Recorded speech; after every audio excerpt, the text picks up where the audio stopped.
శుక్లాంబరధరం విష్ణుం శశివర్ణం చతుర్భుజం ప్రసన్నవదనం ధ్యాయేత్ సర్వవిఘ్నోపశాంతయేత్. గురుర్బ్రహ్మా గురుర్విష్ణుః గురుర్దేవో మహేశ్వరః గురుః సాక్షాత్ పరబ్రహ్మ తస్మై శ్రీగురవే నమః. వ్యాసాయ విష్ణురూపాయ వ్యాసరూపాయ విష్ణవే నమో వై బ్రహ్మనిధయే వాసిష్ఠాయ నమో నమః.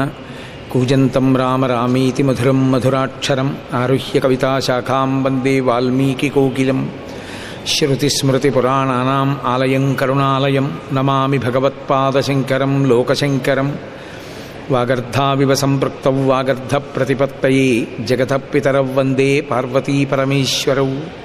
సూక్తిం సమగ్రేతున స్వయమేవ లక్ష్మీః శ్రీరంగరాజమహిషీమధురైః కటాక్షైః. వైదగ్ధ్యవర్ణగుణగుంభనగౌరవైర్యాం కండూలకర్ణకుహరాः కవయోధయంతి. హైమోర్ధ్వపుండ్రమజహన్మకుటం సునాసం మందస్మితం మకరకుండలచారుగండం బింబాధరం బహుళదీర్ఘకృపాకటాక్షం శ్రీవేంకటేశముఖమాత్మని సన్నిధత్తాం.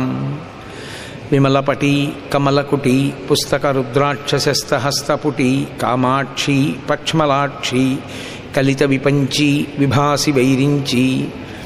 మనోజవం మరుతతుల్యవేగం జితేంద్రియం బుద్ధిమతాం వరిష్టం వాతాత్మజం వనరయూధముఖ్యం శ్రీరామదూతం శిరసా నమామి.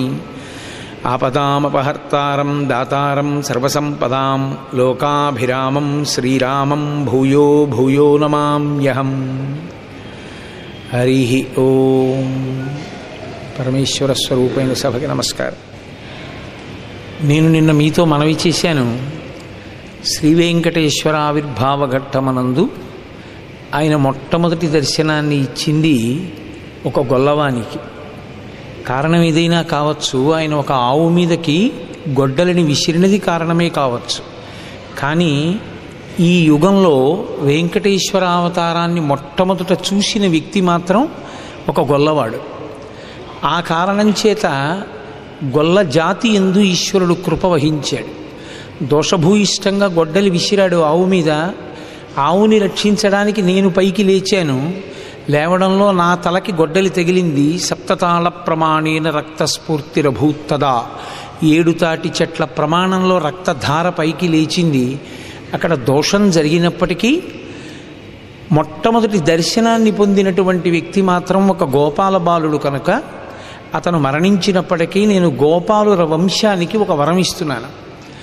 ఇక నుంచి వెంకటేశ్వరావతారం ఉన్నంతకాలము కూడా ప్రథమ దర్శనం ఎవరిది అంటే గొల్లవారిదే. అందుకే సన్నిధి గొల్ల అంటారు. సన్నిధి గొల్ల అంటే దేవాలయములకు సంబంధించిన గొల్ల అని. ఇప్పటికీ ఆ వంశములకు చెందినటువంటి వారే వెంకటాచలంలో ప్రథమ దర్శనాన్ని పొందుతారు. తత్కారణం చేత గౌరవార్థం వారికి తాంబూలం వెన్న ప్రసాదం ఇచ్చి ప్రథమ తాంబూలం గొల్లవారికి ఇచ్చి పంపిస్తూ ఉంటారు. అంటే దోషం జరిగినప్పటికీ ఆయన ఎంతటి కారుణ్యమూర్తియో చూడండి.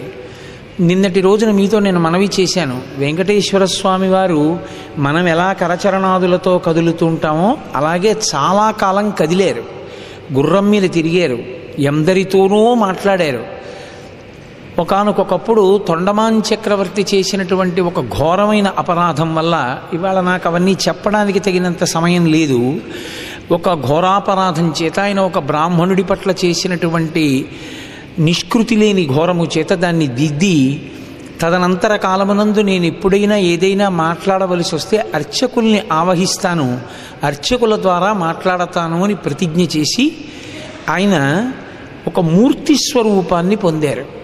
నకృతం దైవసంఘైశ్చ నకృతం విశ్వకర్మణ స్వేచ్ఛయా క్రీడతే తత్ర ఇచ్ఛారూపం విరాజితః అంటుంది పురాణం. అది నకృతం దైవసంఘైశ్చ, వెంకటేశ్వర స్వామి వారి యొక్క మూర్తిని దేవతల యొక్క సమూహము తయారు చేయలేదు.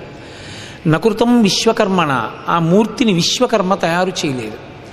స్వేచ్ఛయా క్రీడతే తత్ర, ఆయన తనంత తానుగా ఇలా ఉంటాను అని నిర్ణయం తీసుకుని అలా ఉన్నారు. ఆ భంగిమని కానీ ఆ ముద్ర కానీ ఆయనే పట్టారు. వెంకటాచలంలో ఉన్నటువంటి మూర్తి శిలా విగ్రహం కాదు, అది సాక్షాత్ శ్రీమన్నారాయణుడే ఏకబేరమూర్తిగా నిలబడ్డాడు పరబ్రహ్మస్వరూపంగా. పురాణంలో ఒక మాట చెప్తారు, శివ అని పిలువు అని చెప్పారు.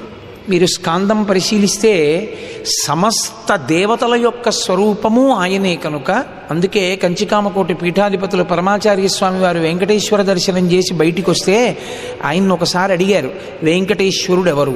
ఆయన చిరునవ్వు నవ్వన్నారు, వెంకటేశ్వరుడు పరబ్రహ్మము, అది పరబ్రహ్మం. అందుకే ఆయన్ని మీరు శివ అని పిలవండి, ఇంద్ర అని పిలవండి, అగ్ని అని పిలవండి, స్కంద అని పిలవండి, జగజ్జనని అని పిలవండి, మీరు ఏ పేరుతో పిలిచినా ఆయన మాత్రము నామరూపములకు అతీతుడు యథార్థమునకు. అది పరబ్రహ్మస్వరూపం. మీకు ఎవరు ఇష్టదైవమో ఆ పేరుతో పిలిస్తే పలకడానికి ఆయన సిద్ధంగా ఉంటాడు. అటువంటి రూపాన్ని పొందినటువంటి స్వామి ఒక ప్రతిజ్ఞ చేశాడు, ఏకేన తులసి మాత్రదలేనాపి నరోత్తమ పూజయేద్ భక్తిభావేన తం రక్షామీతి మత్పణః. గొడ్డలి వచ్చి తన మీద పడినప్పుడు కలియుగంలో మొట్టమొదటిసారి నోరు విప్పి వెంకటేశ్వర స్వామి వారు చెప్పినటువంటి మాటలు అవే మొదటి మాటలు కలియుగంలో. ఆయన అన్నారు, ఏకేన తులసి మాత్రదలేనాపి నరోత్తమ. భక్తి కలిగినటువంటి వాడు ఒకే ఒక్క తులసి దళాన్ని తీసుకొచ్చి నా పాదముల మీద సమర్పిస్తే, పూజయేత్ భక్తిభావేన తం రక్షామితి మత్పణః, నేను వాడి వెంట తిరిగి వాణ్ణి రక్షిస్తూ ఉంటాను. కావలసినది భక్తి. ఆ భక్తితో ఎవడు నిలబడతాడో వాడు ఏ సంభారములను తెచ్చి నాకు ఇచ్చాడు అన్నదాన్ని నేను చూడను. ఎందుచేత అంటే ఈ చరాచర జగత్తంతా కూడా ఆయన చేత సృజింపబడినది. ఆయనకి నివేదన చేయగలమేమో కానీ మనం కొత్తగా ఆయన కొరకు సృజించి తేగలిగిన పదార్థం లోకంలో లేదు. అందుకే భక్తితో నా పాదముల మీద ఒక్క తులసి దళాన్ని సమర్పించిన వాడైనా సరే నేను వాడిని కౌగిలించుకుని వాడి వెంట తిరుగుతాను అన్నారు. మీరు కొంచెం జాగ్రత్తగా పరిశీలిస్తే శ్రీ వెంకటేశ్వరావతారము చాలా తేలికగా దొరికింది ఎవరికి అంటే, ఏమీ చదువుకోకపోయినా ఏమీ రాకపోయినా గుండెల నిండా భక్తి నింపుకున్న వాళ్ళెవరో వాళ్ళందరికీ వెంకటేశ్వరుడు లభ్యమయ్యాడు. పొద్దున్న మీరు ఆ కీర్తన విన్నారు, కొండలలో నెలకొన్న కోనేటి రాయుడువాడు కొండలంత వరములు కూర్పెడువాడు అని. అందులో కొంతమంది భక్తుల పేర్లు చెప్తారు. ఆ పేరు చెప్పినప్పుడు అందులో ప్రత్యేకంగా ఒక భక్తుడు, ఆయన పేరు భీముడు, ఆయన భార్య పేరు తమాలిని. భీముడు కుమ్మరివాడు. తరిగొండ వెంగమాంబ గారు వెంకటాచల మహాత్యమునందు చాలా గొప్ప చేసి వర్ణించారు ఈ వృత్తాంతాన్ని.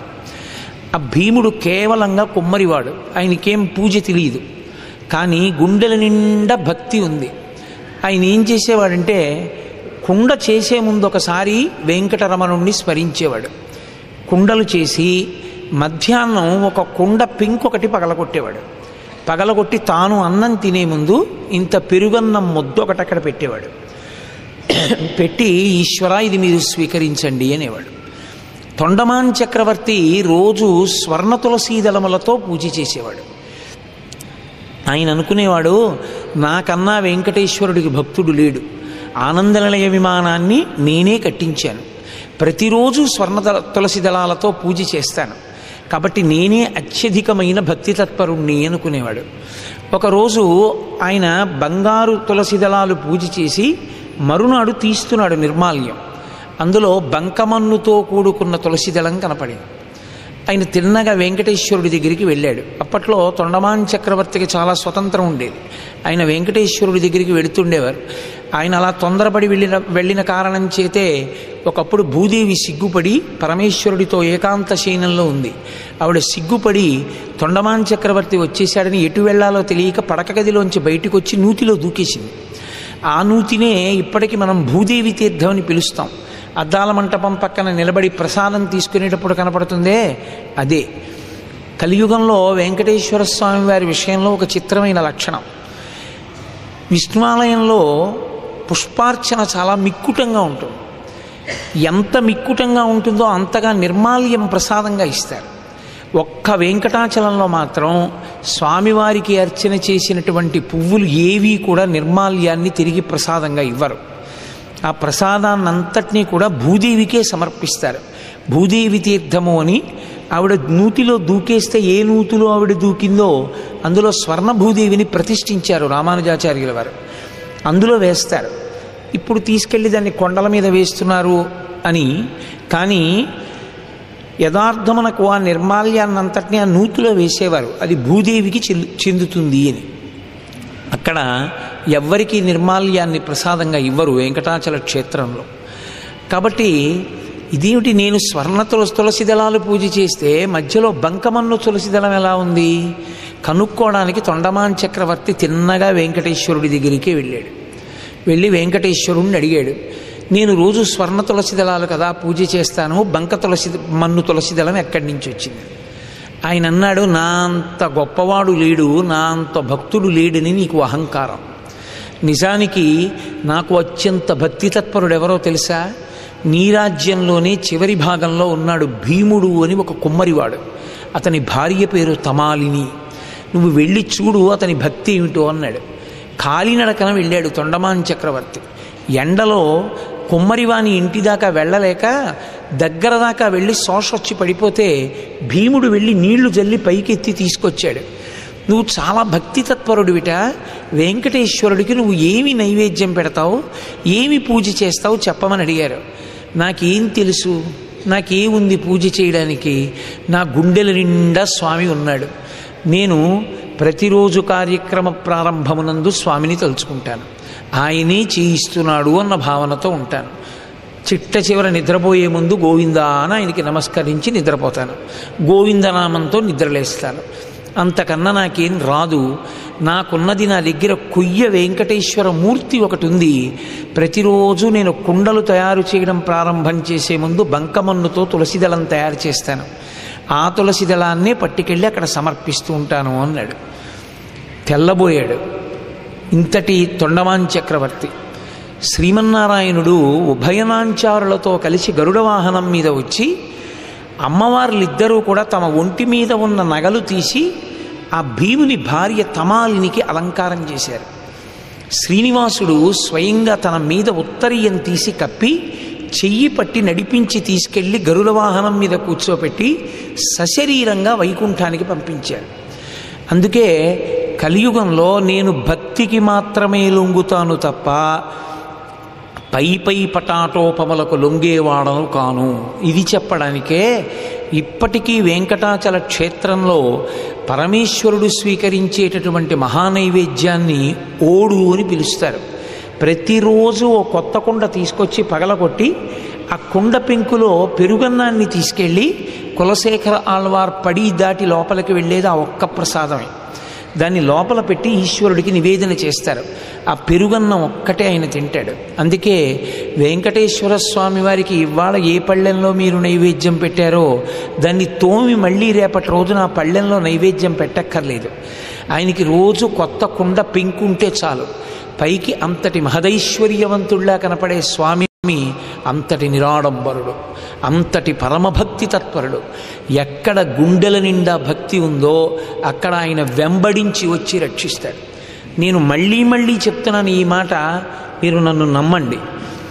సభాముఖంగా నేను వ్యక్తిగతమైనటువంటి అనుభవాలు చెప్పడానికి ససేమిరా ఇష్టపడేవాడిని కాను. కాబట్టి నేను చెప్పట్లేదు తప్ప వెంకటేశ్వరుడు పలికి తీరుతాడు. మీకు గుండెలలో భక్తి ఉండాలి, కానీ మీరు కొండ మీదకి వెళ్ళిన దాదిగా ఆయన 1000 కళ్ళతో చూస్తూనే ఉంటాడు.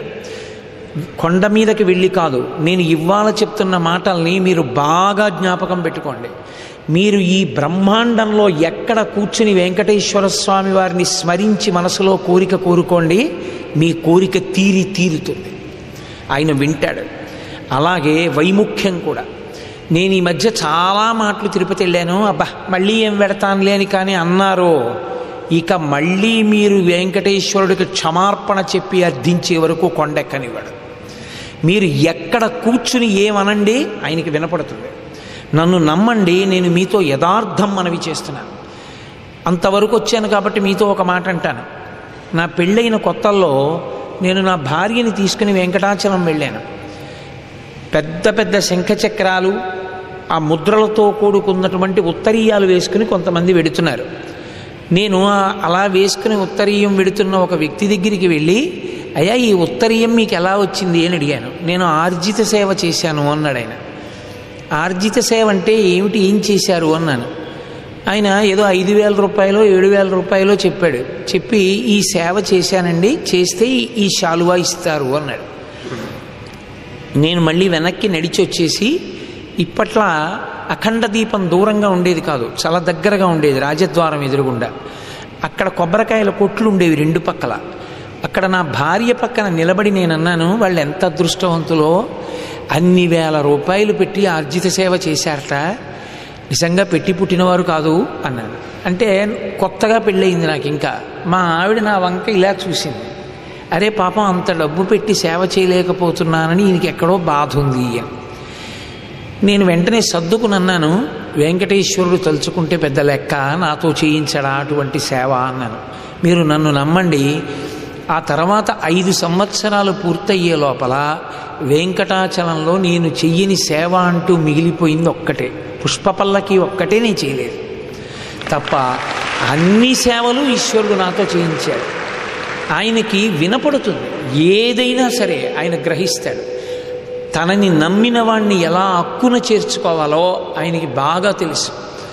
ఒకసారి నేను సామాన్య దర్శనం చేసుకుని మళ్ళీ ఇంకొక దర్శనం చేసుకుంటే బాగుండనిపించింది.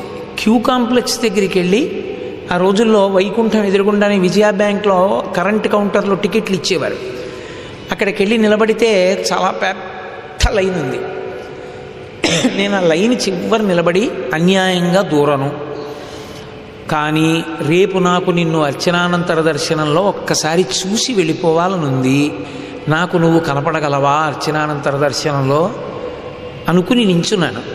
మీరు నమ్మండి, గారవించి దప్పి తీర్చు కాలమేఘమా, ఎక్కడి నుంచి పడ్డాయో తెలియదు, 2 నిమిషాలు అవ్వలేదు, పెద్ద మేఘం వచ్చి ఇంతంత వడగళ్ళు పడ్డాయి, తల పగిలిపోతుందన్నమాట. ఆ వడగళ్ళకి లైన్ అంతా చల్లాచెదరై పారిపోయారు అన్ని వైపుల నుంచి. నేను తప్పుకుందామని నేను ముందుకు పరిగెత్తి ఆ క్యూ షెడ్లోకి వెళ్ళిపోయాను. 5 నిమిషాలకు వడగళ్ళు ఆగిపోయి మళ్ళీ వచ్చి అందరూ లైన్లో నించున్నారు. నేనేం దొంగతనంగా చేరాను, అందరూ వెళ్ళిపోయారు, నేను వెళ్ళాను లైన్లోకి. మరో 5 నిమిషాలు అయ్యేటప్పటికి నా చేతిలో అర్చనానంతర దర్శనం టికెట్ ఉంది. నా ముందు నించున్న వాళ్ళందరూ చల్లాచెదరైపోయారు, నాకు టికెట్ వచ్చేసింది. నేను టికెట్ పట్టుకుని వెళ్ళిపోయి మరునాడు అర్చనానంతర సేవా దర్శనాన్ని హాయిగా చేసుకుని కాకినాడ వెళ్ళిపోయాను.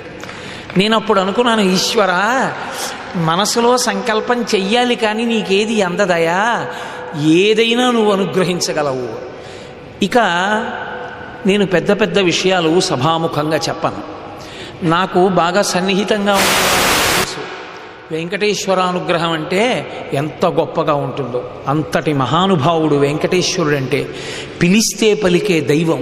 అందుకే ఇప్పటికీ ఆయన మీద అన్నమాచార్య స్వామి వారి కీర్తనలో ఒక మాట అంటారు, తోమని పళ్ళాల వాడే వెంకటేశుడే అని. ఆయనకి పళ్ళెం తోమక్కర్లేదు, ఏ రోజుకు ఆ రోజే కొత్త కుండ పెంకులు అన్నం పెడితే చాలు ఆ అన్నం తినేస్తాడు మహానుభావుడు. అంతటి భక్తికి వశమైపోయేటటువంటి స్వరూపం ఉన్నవాడు, త్రికరణములను ఏకీకృతము చేయగలిగినటువంటి స్వరూపం ఉన్నవాడు. మనం ఏమిచ్చాము అన్న దానికోసం తాపత్రయపడేవాడు కాడు. పరమభక్తితో వెళ్ళి ఆయనకి నమస్కారం చేసి ఒక్క తులసి దళాన్ని సమర్పిస్తే చాలు పొంగిపోయేటటువంటి లక్షణం ఉన్నవాడు. అందుకే వెంకటేశ్వరుడు గురించి చెప్తూ ఒక మాట అంటారు, ఆయన ఒక భంగిమలో ఒక ముద్ర పట్టి ఉంటారు. ఆ ముద్ర పట్టడానికి కలియుగంలో ఒక కారణం ఉంది, నేను మీతో మళ్ళీ మళ్ళీ మనవి చేస్తున్నాను. అది శిలా విగ్రహము కాదు, అది సాక్షాత్ పరమేశ్వరుడు. ఎన్నో సందర్భాల్లో శుక్రవారం పూరాభిషేకం జరిగిన తర్వాత ఆయనకి ఒళ్ళు చెమట పట్టినటువంటి సందర్భాలు ఉన్నాయి అని వెంకటాచలంలో స్వామివారి సేవలో చాలా దగ్గరగా ఉండే వ్యక్తులు నాతో మాట్లాడుతూ చెప్పగా నేను ఎన్నో మార్లు విన్నాను. ఆయనకి ఒళ్ళు తుడిచిన ప్లోత వస్త్రం సువాసనలు వెలజల్లుతూ ఉంటుంది. అంతటి మహానుభావుడు వెంకటరమణుడంటే. అందుకే ఆయన పట్టినటువంటి ముద్ర గురించి ఒక మాట చెప్తారు, పద్మాసనస్థయౌ పద్మావతీదేవి నిజవక్షమందున నిలుపుకొనుచు జనులకు తన చరణములే గతి అని దక్షిణకరము పాదములు చూప తన చరణములు నమ్మిన వారలకు ఈ భవాంబోధి కటిదగ్నమగొనటంచు వామహస్తంబు కటిభాగముననుంచుకొని చూపరులకు సంకేతించుచుండ పరమ పావన శేష పర్వతము మీద అలరు ఆనంద నిలయమందనును నిలిచి భక్తవరదుండు వెంకటేశ్వరుడు దివ్యమంగళ విగ్రహుండవ్యయుండు భక్తవరదుండు వెంకటేశ్వరుడు వేట్కా అంటారు. పద్మాసనస్థయౌ పద్మావతీదేవి నిజవక్షమందున నిలుపుకొనుచు పద్మావతీదేవిని తన వక్షస్థలంలో పెట్టుకొని ఆయన కుడి చెయ్యి ఇలా చూపిస్తూ ఉంటాడు. ఆ ఒక్క చేతిని చూసి పొంగిపోయాడు అన్నమయ్య. ఇందరికీ అభయం ములిచ్చు చేయి కందువకు మంచి బంగారు చేయి అంటూ ఆ చెయ్యి ఇలా చూపిస్తూ ఉంటాడు. నా పాదములు నమ్మండి అని చెప్తాడు, నా పాదములను సేవించండి అంటాడు. ఇక్కడ నేను మీతో ఒక్క విషయాన్ని లఘువుగా ప్రస్తావించి వదిలిపెట్టేస్తాను. యథార్థమునకు అది ఒకటే ఒక ప్రసంగం చేయవలసినటువంటి విషయం. వెంకటేశ్వర స్వామి వారి పాదములు చూడండి అన్నది ముద్ర కదా, ఇలా చూపిస్తారు. కానీ నిజానికి మీకు అసలు పాదాలు కనపడతాయా ఆయన ఎప్పుడైనా వెంకటాచలంలో? ఎప్పుడూ కనపడవు. ఎందుచేత అంటే తులసితోటి మూసేస్తారు. ఒక్క శుక్రవారం నాడు జరిగేటటువంటి పూరాభిషేకానంతరము మాత్రమే కొద్దిసేపు నిజపాద దర్శనం ఉంటుంది. ఆ నిజపాద దర్శనమునందు మాత్రమే ఆయన పాదములు చూడగలరు. అసలు వెంకటేశ్వర స్వామి వారు ఇలా చూపించి నా పాదములు చూడండి అనడంలో ఉన్న రహస్యం ఏమిటి అంటే, ఆయన పాదములను చూడగలిగిన వాడు ఎవరో తెలుసా? ఎవరు వెంకటేశ్వరుణ్ణి ధ్యానంలో పట్టుకోగలరో వాళ్ళకే ఆయన పాదదర్శనం అవుతుంది. ఇది పరమసత్యం. అందుకే అన్నమాచార్యుల వారు ఒక మాట అంటారు, పరమయోగీంద్రులకు భావగోచరమైన సరిలేని పాదాల జంట కంటి అంటారు. పరమయోగీంద్రులకు, యోగము అంటేనే అనేన యుజ్యతే ఇతి యోగ, ఇంద్రియ వృత్తులను అరికట్టి అంతర్ముఖుడై పరమేశ్వర పాదములు పట్టగలిగిన వాడికి మాత్రమే ఆ పాదములు కనపడతాయి. ఆ పాదములను పద్మముల వంటి చేతులు కలిగినటువంటి పద్మావతీదేవి ఆయన యొక్క పాదపద్మములను నిరంతరము ఒత్తుతుంటే ఆయన నాభికమలంలోంచి పుట్టినటువంటి పద్మసంభవుడైనటువంటి పద్మముఖుడైన అబ్జగర్భుడు బ్రహ్మగారు ఎప్పుడూ చూస్తూ, నేను 4 ముఖాలతో చూడ్డం కాదు, నేనే లోకంలో కొన్ని కోట్ల మందిగా సృష్టింపబడి కోట్ల మందిని ఇంటూ 2 కళ్ళులతో చూస్తానని ఇంత సృష్టి చేసేట. ఆ పాదములు అంత వైభవోపేతములు. నిజానికి ధ్యానమునందు వెంకటేశ్వర పాద దర్శనమో అన్న మాటకు అర్థం ఏమిటో తెలుసా? మీకు ధ్యానంలో భగవంతుని యొక్క పాదము యొక్క అడుగు భాగం కనపడాలి. ఇలా చూస్తే నేను నిలబడ్డాను అనుకోండి, నా పాదం యొక్క ఉపరితలం కనపడుతుంది. నా పాదం యొక్క అడుగు భాగం మీకు ఎప్పుడు కనపడుతుంది? ఒక్క కారణానికే కనపడుతుంది, నేను అనుగ్రహించాలి మిమ్మల్ని. అందుకే గురువుగారు చాలా ప్రీతి చెందితే శిష్యుడికి ఇచ్చేటటువంటి అద్భుతమైన బహుమానం ఏమిటో తెలుసా? 2 పాదములు పైకెత్తి నీకు ఎంతసేపు ఉంచుకోవాలనుకుంటున్నావో అంతసేపు నా పాదములు నీ శిరస్సునందు ఉంచుకో అని చెప్తారు. అదే అన్నిటిలోకి పెద్ద బహుమానం. దక్షిణామూర్తి స్తోత్ర వ్యాఖ్యానం చేసి పట్టుకొస్తే ఒక పండితుడు పరమాచార్య స్వామి వారు వెంటనే పాదుకలు విప్పి తన 2 పాదములు ఆయన తల మీద పెట్టారు. నీ ఇష్టం వచ్చినంతసేపు ఉంచుకోని. గృహీత్వా హస్తాభ్యాం శిరసి నయనే మస్తకవహన్ అంటారు శంకరాచార్యులు వారు శివానంద లహరి చేస్తూ. మీరు వెంకటేశ్వరుడి దగ్గర కూర్చుని, ఆయన కూర్చుని మీరు అరిచేతులు పెడితే ఆయన తన పాదములు 2 ఎత్తి మీ అరిచేతుల్లో పెడితే మీరు వంగి శిరసినయని మీ కన్నులు 2టికి ఆ పాదాలు అద్దుకుని ఆ చల్లటి పాదములు గుండెల మీద పెట్టుకుని మీరు వంగి ఆ పాదములు పైకెత్తి మీ తల మీద పాదములు పెట్టుకోవాలి. ఆ తల మీద పాదములు పెట్టుకోగలిగాడు అని గుర్తు ఏమిటంటే, ఆ పాదములను పైకెత్తి తల మీద పెట్టుకునేటప్పుడు ఇలా చూస్తాడు. అలా చూసినప్పుడు ఆయన పాదముల యందు కొన్ని రేఖలు కనపడతాయి. రేఖామయద్ధచుధా కలశాత పత్ర వజ్రాంకుశాంబరుహ కల్పక శంఖ చక్రై భవ్యైరలంకృతతలౌ పరతత్వ చిహ్నై శ్రీవేంకటేశ చరణౌ శరణం ప్రపద్యే. మీరు రోజు శరణాగతి గద్యలో ఆ ప్రపత్తిలో చదువుతూ ఉంటారు.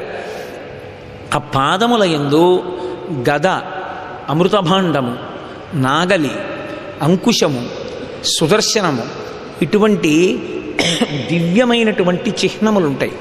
ఆ దివ్య చిహ్నములతో కూడినటువంటి పాదముల యొక్క అడుగు భాగాన్ని ఎవడు చూస్తాడో, ఎవడు తల మీద పెట్టుకుంటాడో వాడు మహాధన్యుడు. అది ఒక్క ధ్యానమునందు మాత్రమే గోచరం. నేను మిమ్మల్ని ఒక్క ప్రశ్న అడుగుతాను, మీరు బాగా ఆలోచించండి. మీరు ఎప్పుడైనా వెంకటేశ్వర స్వామి వారు వీరాసనంలో ఉండగా చూశారా?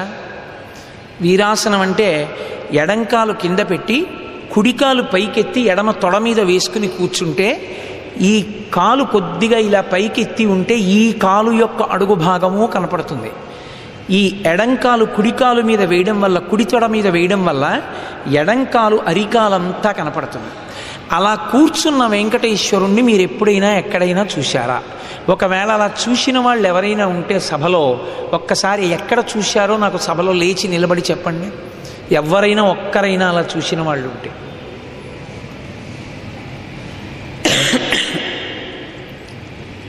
తిరుమలలోనే అవుతుంది ఆ దర్శనం. అది అసలు పాదదర్శనం అంటే. మీరు ఈ మాట వెళ్ళినప్పుడు బాగా జాగ్రత్తగా చూడండి. ఒక్క తిరుమలలోనే మీరు చూస్తారు.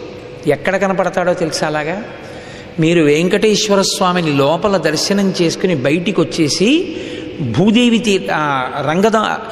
రంగదాసు తవ్వినటువంటి బావి దగ్గర నిలబడి, బావికి 2-3 అడుగుల దూరంలో నిలబడి ఆనందనిలయ విమానం మీదకి చూస్తే, ఆనందనిలయ విమానం మీద ఒక సింహం ఉంటుంది. ఆ సింహం ఇలా తోక పైకెత్తి ఉండి సింహం కనపడుతుంది మీకు. ఇక్కడ ఉన్నటువంటి సింహం ఇటువైపు మూలకి ఉన్నటువంటి వెంకటరమణుడు ఆనంద నిలయంలో అక్కడి నుంచి చూస్తే మాత్రమే కనపడతాడు. వీరాసనం వేసుకుని కూర్చుని ఉంటాడు. మీరు అక్కడి నుంచి చూస్తే సింహం మీదకి వచ్చేస్తుంది మూర్తి సింహం మీదకి వచ్చి ఆయన సింహవాహనం మీద కూర్చుని ఈ కాలెత్తి ఈ తొడ మీద వేసుకుని మీకు కనపడతాడు. అదిగో ఆ మూర్తిని మీరు బాగా పట్టుకుని ధ్యానం చేయగలిగితే ఆ మూర్తి దక్షిణామూర్తి స్వరూపానికి చాలా దగ్గరగా ఉంటుంది. అక్కడ మీకు అసలు వెంకటేశ్వర వైభవం అందడం ప్రారంభమవుతుంది. ఈ మాట వెంకటాచలం వెడితే తప్పకుండా మీరు అటువంటి దర్శనాన్ని కోల్పోకుండా చేసే ప్రయత్నం చేయండి.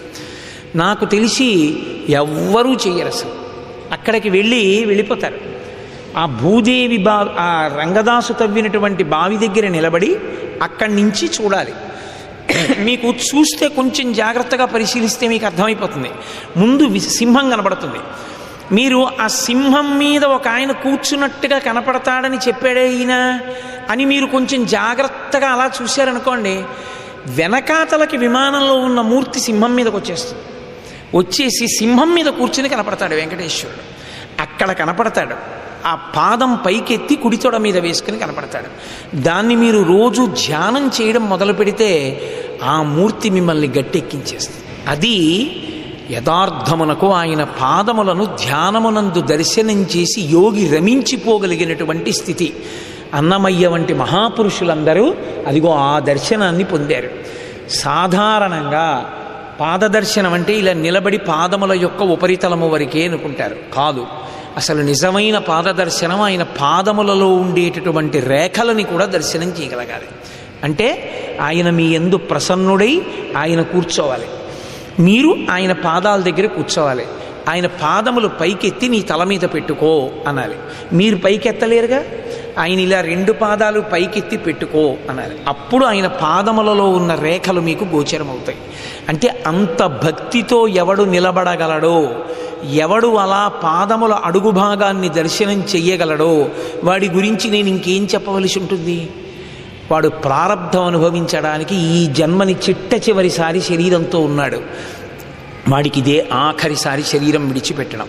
ఇక వాడికి మళ్ళీ జన్మ ఉండదు, మళ్ళీ మృత్యువు ఉండదు. వాడు ఈశ్వరుని యందు కలిసిపోతాడు.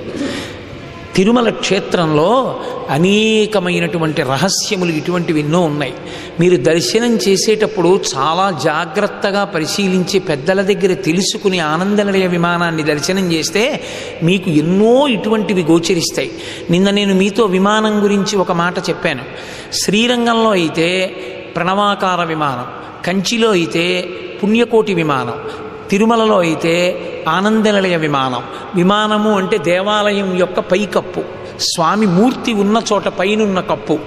ఆనంద నిలయము అనడానికి కారణమేమో కూడా నిన్న మీకు నేను చెప్పాను. అది త్రికరణములను ఏకీకృతము చేస్తుంది. అందుకే ఆనంద నిలయమునందు ప్రవేశించినట్లుగా భావన చేసి ధ్యానం చేస్తే విశేషమైన అనుగ్రహం కలుగుతుంది. మీరు, నేను ఒక మాట చెప్తాను, బాగా పట్టుకునే ప్రయత్నం చేయండి. వెంకటేశ్వర దర్శనము ఎంత గొప్పది, దాని గురించి ఒక్క మాటలో నేను పూర్తి చేయడానికి ఆ మార్గాన్ని ఎంచుకున్నాను. కృతయుగంలో 10 సంవత్సర కాలములు చేసినటువంటి పుణ్యం ఏదైతే ఉంటుందో దాన్ని త్రేతాయుగంలో 7 నెలలు చేస్తే చాలు. అంటే అప్పటికి భగవంతుని మీద దృష్టి పెట్టగలిగిన శక్తి క్షీణించిపోతుంది త్రేతాయుగానికి. నేను 10 సంవత్సరములు కృతయుగంలో చేసిన పుణ్యం త్రేతాయుగంలో 7 నెలలకు వస్తుంది. త్రేతాయుగంలో 7 నెలలకి వచ్చినటువంటి పుణ్యం ద్వాపర యుగంలో 15 రోజులు చేసినటువంటి పుణ్యం కృతయుగంలో 10 ఏళ్ళు చేసిన పుణ్యానికి సమానమవుతుంది. అంటే అంత తగ్గిపోతుంది భగవంతుడి మీద దృష్టి పెట్టగలిగిన శక్తి. కలియుగంలో ఒక్కరోజు పుణ్యం కానీ చెయ్యగలిగితే కృతయుగంలో 10 సంవత్సరముల పుణ్యంతో సమానమవుతుంది.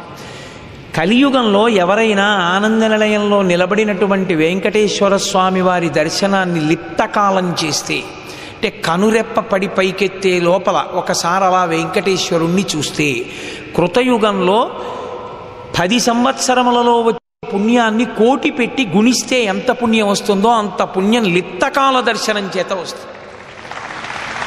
అందుకని వ్యాసుడు అన్నాడు కలౌ సాధుహు అనడానికి కారణం అదే.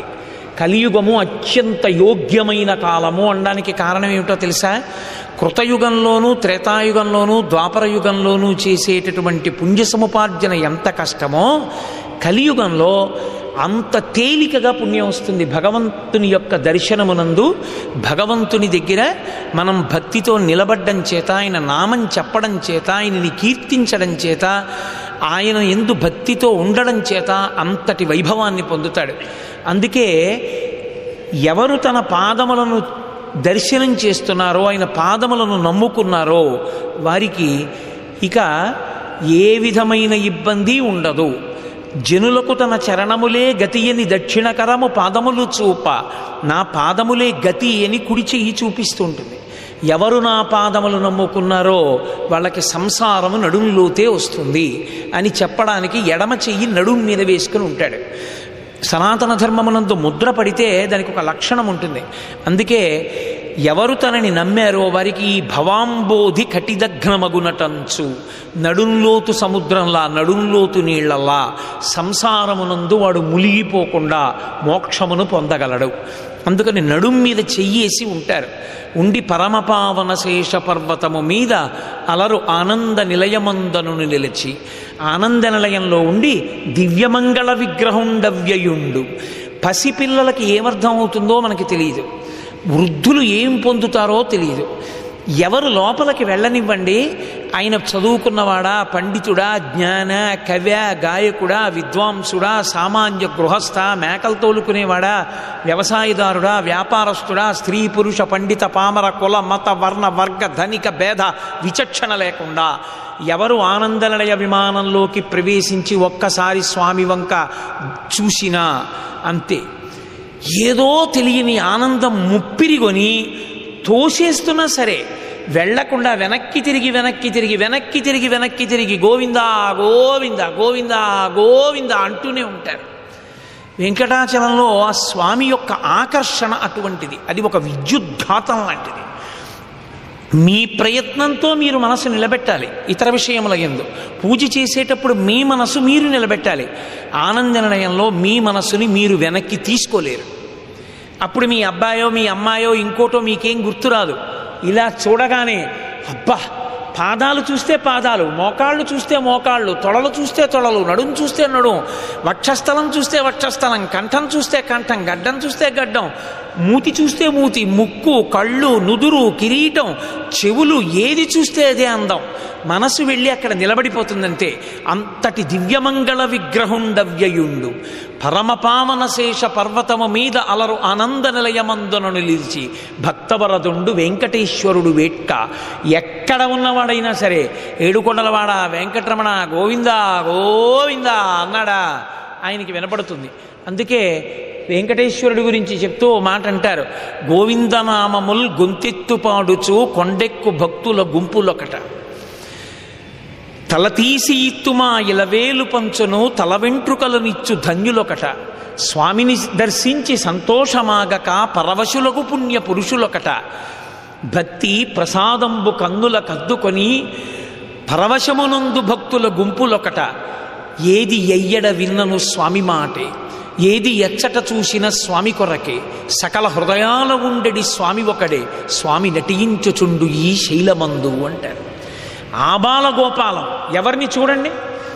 చిత్రం ఏమిటంటే అక్కడికి వెళ్ళి వెంకటేశ్వర అనేవాడు ఎవడు మీకు కనబడ్డావు, గోవింద గోవింద గోవింద గోవింద అదే నామం, ఎవడి నోట విన్నా గోవిందే. ఏమీ అన్ని నామాలు ఉండగా గోవిందనామమే ఎందుకు పట్టుకోవాలి అంటే, గోవిందనామాన్ని మిగిలిన నామాలలా పరమేశ్వరుడు పొందలేదు. ఆయన 7 రాత్రులు 7 పవళ్ళు కష్టపడి సంపాదించుకున్నాడు ఆ నామాన్ని. భాగవతంలో దశమస్కందంలో అదొక అద్భుతమైనటువంటి ఘట్టం. గోవింద పట్టాభిషేకము అని ఏదో ఇంద్రుడికి యాగం చేస్తుండేవారు నందవ్రజంలో ఉండేటటువంటి గోపాల బాలురు. ఇంద్రుడికి గర్వం వస్తోందని శ్రీకృష్ణ పరమాత్మ చిన్నపిల్లవాడిగా ఉండి, ఇంద్రుడికి ఎందుకు నాన్నగారు, మనము ఇదిగో మన ఎదురుగుండా కంటికి కనపడుతున్నటువంటి గోవర్ధనగిరికి చేద్దాం, గోవర్ధనగిరి మీద ఉన్న గడ్డి మన ఆవులు తింటున్నాయి పాలిస్తున్నాయి, ఎక్కడో ఇంద్రుడికి ఎందుకు, గోవర్ధనగిరికి చేద్దాం యాగం అన్నాడు. ఒరే బానే ఉందిరా, కానీ ఏం చెయ్యాలన్నారు. ఏం చెయ్యాలని అడుగుతారేమిటి, ఇంద్రయాగానికి మీరు ఏమేమి వండిస్తున్నారో అవన్నీ వడ్డించండి. పప్పు, సైదపు పిండి వంటలు, అపూపములు, పాయసములు, బహురసాన్నములు వండపంపుడు ఇవన్నీ చక్కగా వండించండి. హోమంబు చేయుడు అచలురై పూజ చేయుడు అచలమునకు ధేను దక్షిణలిచ్చి గౌరవింపుడు బ్రాహ్మణులను, అధమ చండాల సునక సంతతికి తగిన భక్ష్యముల నిండు పశువులకు గసవులిండు. ఇంద్రయాగం చేసినప్పుడు ఎలా చేస్తున్నారో అలాగే ఇవన్నీ ఉండి బ్రాహ్మణులకి ఇవ్వండి, హోమం చెయ్యండి, కొండకి పూజ చేయండి. ఇంద్రుడు కంటికి కనపడడం, ఇంద్రుడి అహంకారం అణచాలని చెప్పారు తప్ప వేదాన్ని వ్యతిరేకించడం అక్కడ ఉద్దేశ్యం కాదు. గోవర్ధనగిరి మనకి కనపడుతోంది, రండి గోవర్ధనగిరికి మనందరం కలిసి ప్రదక్షిణం చేద్దాం. వినుడీ శైలము కామరూపి మనలను మన్నించు, ఆజ్ఞాన్నముల్ మనమిప్పించిన ఆహరించు, కలులన్ భంజించు, అనుకంపాతిశయంబు చేసి మనపైనంచున్ సగోపాలుండై వనజాక్షుండు నమస్కరించ గిరికిన్ వందారు మందారుడై. రండి గోవర్ధనగిరికి ప్రదక్షిణం చేద్దామన్నాడు. అందరూ బయలుదేరారు. పాటించి గాన విద్యా పాటవమున తేరులెక్కి బహుతానములన్ పాటల గంధులు పాటలు పాడిరి విరోధి పాటనుడనుచున్. కృష్ణుడి మీద పాటలు పాడుకుంటూ గోపకాంతలందరూ బళ్ళెక్కారు. ఆవులు, ఎద్దులు, దూడలు, కృష్ణుడు అందరూ కలిసి గోవర్ధనగిరికి ప్రదక్షిణం చేస్తున్నారు. వీళ్ల మధ్యలో చిన్ని కృష్ణుడుగా ఉన్నాడు. గోవర్ధనగిరి మీద తానే గోవర్ధనగిరి అధిష్టాన స్వరూపంలా కనపడుతూ ఆ పదార్థాలన్నింటినీ తానే తినేస్తున్నాడు. చాలా సంతోషపడిపోతున్నారు. ఇంద్రుడికి ఎక్కడ లేని కోపం వచ్చింది. నా యాగం మానేయమన్నాడు, వీళ్ళందరూ మానేశారు అని ఉజ్జత్ నంబినంద తనయోద్యోగంబునన్ వెర్రులై మధ్యాగంబు విసర్జనీయమని రీమర్చుల్ వడిన్మీరు మీ విద్యుద్వల్లులు గప్పి తాడనములను వేధించి గోవుల్ జనుల్ సద్యో మృత్యువు పొందరాల్ కురియుడి శౌర్యం బవార్యంబుగన్. మేఘాల్ని పిలిచాడు, వెళ్ళి మీరు రాళ్ల వర్షం కురిపించండి, గోవులు, దూడలు, ఎద్దులు, గోపాలబాలురు, గోపకాంతలు అక్కడే చచ్చిపోవాలి. వచ్చేసాయి మేఘాలు, విపరీతమైన వాన. వాళ్ళకి కష్టం వచ్చినా సుఖం వచ్చినా కృష్ణుడికే చెప్పుకుంటారు. వాళ్ళన్నారు, ఏమిటి వాన కృష్ణ, మేమెప్పుడు చూడలేదు, ఎంత పెద్ద వానో, నువ్వు తప్ప మమ్మల్ని ఎవరు రక్షిస్తారు. ఇందుకు వచ్చింది గోవిందనామం. ఇప్పుడు ఆయన నిజమే ఇంత వాన పడుతోంది, ఇంద్రుడికి యాగం వద్దన్నాను, ఇప్పుడు ఎక్కడికి ఎడతాం, ఎక్కడికి తప్పుకుంటాం, దూడలు అడుస్తున్నాయి, ఆవులు పడిపోతున్నాయి ఓ పక్క నుంచి, ఈ వడగళ్ళేమిటి అని ఆయన అనలేదు. వాళ్ళందరూ వచ్చి మళ్ళీ తనతో మొర పెట్టేటప్పటికీ బాలుండాడు చునాతపత్రమని సంభావించి పూగుత్తి కెంగేలం దాల్చిన లీలలే నగవుతో కృష్ణుండు తానం మహాశైలం మున్వలకేల దాల్చి విపుల ఛత్రమ్ము కాపట్టే తద్భీలాభ్రచ్యుత దుశ్శిలాచకిత గోపీ గోప గోపంతికిన్ హరిదోర్దండముగామ గుబ్బ శిఖరం బాలంబె ముక్తావళుల్ బరగంజారుడి తోయ బిందువులు గోపాలంగనాపంగహాసరుతుల్ రక్త చెయంబుగాక అచల ఛత్రంబు శోభిల్లి తత్కిరిబిద్దుర్మద భంజియై జలధిరక్లిన్న ప్రజారంజియై అంటారు. పిల్లవాడు ఆడుకుంటూ ఆడుకుంటూ అలా పరిగెత్తుకుంటూ వెళ్ళిపోతూ ఓ లిల్లీ పువ్వు కోసి చేత్తో పట్టుకున్నట్టే ఇంతమంది బాధపడుతుంటే గోవర్ధనగిరిని కుడి చేతి వేలి చిటికిని వేలి మీద పైకెత్తి ఇలా పట్టుకున్నాడు. ఎన్నాళ్ళు? 7 రాత్రులు 7 పగళ్ళు పట్టుకుని ఆయన మీద నమ్మకం లేక బయట నిలబడిపోయిన వాళ్ళని ఆయన వేడుకున్నాడు. బాలుండీతడు కొండదొడ్డది మహాభారంబు సైరింపగాదాలండోజని దీని కింద నిలువంచింతింపగా బోలదు ఈ శైలాంబోదిది జంతు సంజిత ధరా చక్రంబు పైపడ్డ నాకేలల్లాడదు మందులారనిలుడి క్రిందన్ ప్రమోదంబునన్. బెంగ పెట్టుకోకండి, పిల్లాడు కొండ పట్టుకోగలడా అనుకుంటున్నారా? ఏమీ బెంగలేదు. ఈ బ్రహ్మాండం అంతా వచ్చి పడిపోయినా సరే కొండ కింద పడదు. రండి బంధువులారా అని పిలిచాడు. పిలిచి పిలిచి రక్షించాడు. 7 రాత్రులు 7 పగళ్ళు. మనం ఎన్నాళ్ళు బతకనివ్వండి, నిజానికి బతికేది 7 రాత్రులు 7 పగళ్ళే. ఎందుకంటే బతకడానికి కానీ చావడానికి కానీ ఆది సోమ మంగ బుధ గురు శుక్ర శని 7 రోజులు తప్ప ఇంకో రోజు లేదు. కాబట్టి 7 రోజులే బతకాలి, 7 రోజుల్లోనే చచ్చిపోవాలి. గోవిందనామాన్ని నమ్ముకున్న వాడికి బతికున్నన్నాళ్ళు రక్షణ ఉంటుంది. అందుకని అందరూ కొండ కింద చేరారు. అప్పుడు బుద్ధొచ్చింది ఇంద్రుడికి. వాన ఆపాడు. సురభిక్షీరములన్ సురద్విపమహాశుండాలతానీత నిజ్జర గంగాంబువలన్ నిలింపజననీ సన్మౌలి సంఘంబుతో సురనాథుండ్ అభిషిక్తు చేసి పలికెన్ సొంపార గోవిందుండంచు రణాక్రాంత విపక్షు తోజజలాక్షుం సాధు సంరక్షణం. కామధేనువు గబగబా వచ్చి, నోరున్న వాళ్ళు ఎక్కడికైనా పరిగెడతారు ఆపదొస్తే, కానీ కృష్ణ నోరు లేని ఆవుల్ని దూడల్ని కాపాడావు కొండ ఎత్తి, కాబట్టి ఇవాళ గోవుల్ని కాపాడావు కాబట్టి గోవిందా అని పట్టాభిషేకం చేస్తున్నానని వచ్చింది. ఇంద్రుడు కామధేనువు యొక్క పాలు పోసి స్వామికి ఆ రోజున గోవింద పట్టాభిషేకం చేశాడు. అందుకే ఎవరైనా గోవిందా అన్నారనుకోండి ఆయన ఉలిక్కి పడతాడు. తప్పుచ్చుకున్నవాడు తీర్చకుండా ఉంటే డబ్బిచ్చిన వాడు ఎదురు పడితే ఎలా ఉలిక్కి పడతాడో ఈశ్వరుడు అలా ఉలిక్కి పడతాడన్నారు గోవిందా అంటే. గోవిందా అంటే అయ్యో నన్ను ఎవడో పిలుస్తున్నాడు రా, ప్రతిజ్ఞ చేసి తెచ్చుకున్న నామం ఈ నామం, కాబట్టి నేను పలకద్దు అని ఉలిక్కి పడతాట. అందుకే వెంకటాచలం వెడితే ఎవరు వెంకటేశ్వర వెంకటరమణ అనరు, గోవిందా గోవిందా, అన్నిటికీ గోవిందా. షడ్ తలుపులు తెరవలేదనుకోండి గోవిందా గోవిందా గోవిందా గోవిందా, తలుపులు తెరిచారనుకోండి గోవిందా గోవిందా. ఆ అరిచే ఆ పిలిచేటటువంటి నామంలో ఉన్నటువంటి ఆ స్థితిని బట్టి ఆ పలుకుతున్నటువంటి తీరు బట్టి అక్కడ ఏం జరుగుతోందో మీరు కనిపెట్టేయచ్చు. అందుకే గోవిందనామం అంత పెనవేసుకుపోయింది. పసిపిల్లలు పుడితే వాళ్ళతో ఇలా 2 చేతులు పెట్టించి గోవిందా గోవిందా అని జోద పెట్టిస్తారు.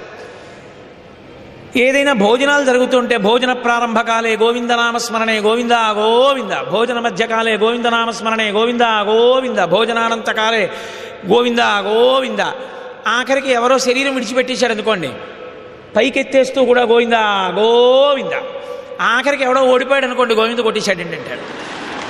ఏది జరిగినా శుభం అశుభం ఏదైనా కానివ్వండి ఆ గోవిందనామంతో ముడిపడిపోయిందంతే. అంత గొప్ప నామం. అందుకే ఆ గోవిందనామంతో వెంకటాచలం అంతా మారుమోగిపోతుంటుంది. ఏది ఎచ్చట విన్నను స్వామి మాటే, సకల హృదయాల ఉండడి స్వామి ఒకటే, స్వామి నటించుచుండు ఈ శైలమందు. అంతటి మహానుభావుడు వెంకటరమణుడు.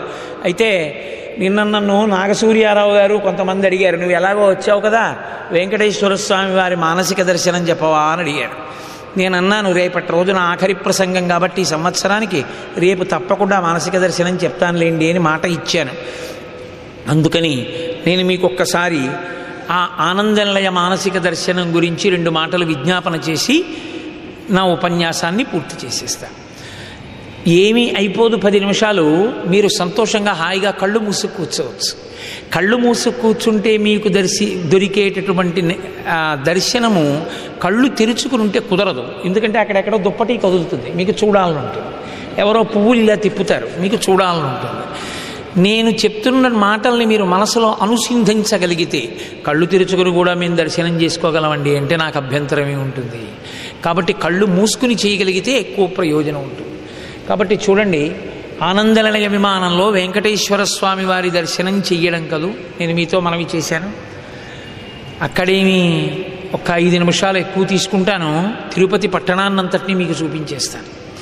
మంగాపట్టణంలో దర్శనానికి వెళ్ళినప్పుడు అలివేలు మంగాపురంలో ఎదురుగుండా వెంకటేశ్వర స్వామి వారి గుళ్ళోలాగే ఆ రాజద్వారం దగ్గర ఉన్నటువంటి కన్నాలు కలిగిన ఇనపగొట్టంలోంచి స్రవిస్తున్న నీళ్ల చేత మీ పాదములు తమంత తాము కడగబడితే ఆ గడప దాటి లోపలికి వెళ్ళగానే ఎదురుగుండా ఉన్నటువంటి అమ్మవారి దేవాలయం వంక చూసి మీరు చక్కగా ఏ 250 రూపాయలు కుంకుమార్చన టిక్కెట్టో చేత పట్టుకుని తిన్నగా అమ్మవారి దేవాలయంలోకి ప్రవేశించి ఎడం పక్కకి వెళ్ళి ఆ భగవద్ రామానుజుల సన్నిధి పక్క నుంచి గుడి చుట్టూ తిరిగి వస్తున్నప్పుడు గుడి వెనకాతల అమ్మవారు కూర్చునేటటువంటి వెండి తామర పద్మం యొక్క రేకులతో కూడినటువంటి ఆ అమరిక అక్కడ పెట్టి ఉంటే గుడి వెనక దాన్ని చూసి గుడి చుట్టూ తిరిగి కుడివైపుకి మీరు అమ్మవారికి ఎదురుగుండా నిలబడినప్పుడు కుడి చేతి వైపుకి వచ్చి నిలబడితే దంపతులుగా మిమ్మల్ని పిలిచి అక్కడ అర్చకులు కూర్చోపెట్టి అమ్మవారి వంక చూడండి అని తెర తీసేటప్పటికీ లేతాకుపచ్చ రంగు పట్టుచీర కట్టుకుని పెద్ద పట్టు అంచు ఎర్రటి అంచుతో కూడుకున్న చీర కట్టుకుని తల్లి ఒక చేత్తో అభయహస్తం పట్టి ఒక చేత్తో తన పాదములు చూపిస్తూ పద్మాసనం వేసుకుని కూర్చునుంటే అమ్మ యొక్క పాదములు కూడా కనపడకుండా కుర్చీళ్ళు పెట్టినటువంటి పెద్ద పట్టుచీర, ఆ ముందు గదిలో ఆసనం మీద అమ్మవారి యొక్క ఉత్సవమూర్తి, ఆ ముందుకు వేసుకున్నటువంటి జడ, ఆ జడకి పెట్టినటువంటి బంగారు అలంకారము, ఆ జడ చివర ఉన్నటువంటి ఆ జట కుప్పిలు, అక్కడే ఉన్నటువంటి ఆ తీర్థపాత్ర, తులసి కొద్ది కొద్దిగా పెట్టి ఉంటే అర్చక స్వామి ఈవిడే పద్మావతీదేవి వెంకటరమణుని యొక్క ఇల్లాలు అని కర్పూర దీపం ఇప్పుడు తీసేశారు కాబట్టి వెలుగుతున్నటువంటి ఒత్తిని ఒక పెద్ద పరికరానికి చిట్ట చివర వెలిగించి ఆ దీపపు కాంతిలో అమ్మవారి చుట్టూ ఆ నీరాజనం తిప్పుతుంటే మెరిసిపోతున్నటువంటి అమ్మవారి యొక్క ఊర్ధ్వపుండ్రం లాంటి నామం కింద ఇంగ్లీష్లో వి లాంటి అక్షరంలా పెట్టుకున్నటువంటి బొట్టు, అమ్మవారి మెడలో వేసుకున్నటువంటి ఆభరణాలు, పెద్ద మంగళసూత్రం, శతమానాలు అవన్నీ చూసి దర్శనం చేసి ఆ పాదుకలు పెద్ద పాదుకలు తెచ్చి మీ తల అందులో దూరిపోతుందా అన్నట్టుగా పాదుకలు పెడితే చక్కగా పాదుకలు పుచ్చుకుని సువాసన కొడుతున్నటువంటి అమ్మవారి యొక్క చందనం కాగితం ముక్కకి చివర ఒక ముద్ద పెట్టి ఆ కాగితం ముక్క మధ్యలోకి కుంకాన్నంతటినీ అమ్మవారి పాదాల దగ్గర ఇలా కాగితాన్ని పొడిస్తే కుంకం అందులోకి ఎక్కితే అర్చకుడు పళ్ళెంలో పెట్టుకుని తెచ్చి మీకు ఆ కాగితం ముక్క ఇస్తే భర్త చందనాన్ని తీసుకుని లలాటమునకు అలంకారం చేసుకుని భార్య చందనం తీసుకుని శతమానాలకి పెట్టుకుని ఆ బొట్టు తీసి బొట్టు పెట్టుకుని దాన్ని జాగ్రత్తగా హోమియోపతి మందులో పొట్లం కట్టుకుని హ్యాండ్ బ్యాగ్లో పెట్టుకుని అక్కడి నుంచి బయలుదేరి వెలుపలికి వచ్చి ఆ స్తంభాలు ఉన్నటువంటి మంటపంలో కూర్చుని మీరు దర్శనం చేసుకున్న అమ్మవారిని ధ్యానంలో ఒక్కసారి నమస్కారం చేసి లేచి మీరు మళ్ళీ మీకు ఎడం పక్కగా నడిచి యువతల వైపుకు వస్తే శ్రీకృష్ణ పరమాత్మ, బలరామస్వామి, శుకబ్రహ్మ ఆరాధన చేసినటువంటి దేవాలయం. తీర్థయాత్రకి వెళ్ళడం కోసమని చెప్పులతో పద్మాసనం వేసుకుని కూర్చున్న బలరాముడు, పక్కన ఎదురుగుండా పీఠం మీద కూర్చున్నటువంటి కృష్ణ పరమాత్మ, వాళ్ళిద్దరినీ దర్శనం చేసి మీరు ఎంతో జాగ్రత్తగా చూస్తే తప్ప ఆ గుళ్ళో ఎడం పక్క అరుగు మీద కూర్చున్నటువంటి బలరాముడు చెప్పులతో కనపడడం. ఆ బలరాముడికి సేవ చేస్తూ ఉంటారు కృష్ణ పరమాత్మ అక్కడ. ఆ దేవాలయాన్ని దర్శించి కొంచెం ముందుకొస్తే ఎదురుగుండా గరుడాళ్వార్ దేవాలయం, ఎదురుగుండా ఉభయనాంచారులతో సుందరీశ్వర స్వామివారన్న పేరుతో వెంకటేశ్వర స్వామివారి యొక్క దివ్యమంగళ విగ్రహం, ఆ స్వామిని దర్శనం చేసుకుని అక్కడి నుంచి బయటికి వచ్చి ఈ బలరామకృష్ణుల దేవాలయానికి సుందరేశ్వరుడి దేవాలయానికి మధ్యలోంచి వెళ్ళి కుడిపక్కకి తిరిగితే పడగలు పట్టినటువంటి శేషుడు ఉంటాడు వెనకాతల. ఇచ్చట డబ్బులు వేయరాదు అని ఓ బోర్డు ఉంటుంది. అక్కడికి వెళ్ళి ఓ నమస్కారం చేసుకుని మళ్ళీ వెనక్కి వచ్చి ఆ సుందరేశ్వర స్వామి వారి ఆలయం పక్క నుంచి గుడి వెనకాతలకి వెళ్ళి అమ్మవారి ఆలయం పక్కకు వస్తే ఆ విమానంలో నల్లటి బోర్డర్ ఉండి పైన ఆ మధ్యలో లోపల అమ్మవారు ఎలా ఉంటుందో అటువంటి అమ్మవారే విమానంలో కనపడుతుంటే అక్కడ నేల మీద పడి అమ్మవారికి ప్రణిపాతం చేసి మళ్ళీ ప్రదక్షిణంగా మీరు యువతల వైపుకొచ్చి ఉచిత ప్రసాదంలో ఇస్తున్నటువంటి దధ్యోజనం తిని ఆ ఇత్తడి పంపు నొక్కి చేతులు కడుక్కుని 4 గుటకలు మంచినీళ్లు తాగి బయటికి వచ్చి ఎడం పక్కకెళ్ళి అక్కడ ఉన్న గాజుల కొట్లో ఇక్కడ నేను గాజుల ప్రసాదం కొనుక్కుంటానని భార్య అంటే ఆవిడ అక్కడికి వెళ్ళి కూతురికి, వియ్యాల వారికి, ఆ చుట్టుపక్కల బంధువులకి, పనిపిల్లకి సైజులు గుర్తు తెచ్చుకుని రకరకాల గాజులు కొని కాగితాల్లో పొట్లాలు కట్టి పెద్ద కవరుడు గాజులు తయారు చేస్తే మీరు ఆ గాజులకి బిల్లిచ్చేసి రావే తొందరగా వెడదామని అక్కడి నుంచి బయలుదేరి బయలుదేరి పద్మావతి కోనేరు ఎదురుగుండా ఉన్నటువంటి సూర్యనారాయణమూర్తి దేవాలయానికి వెళ్ళి మహానుభావుడు అక్కడ రెండు చేతులలో పద్మములు పట్టుకుని ఉంటాడు సూర్యనారాయణమూర్తి. ఆయన ఉన్న కారణం చేతనే ఎదురుగుండా పద్మావతి కోనేరులో 1000 రేకుల పద్మంలో మహాలక్ష్మి ఆవిర్భవించింది.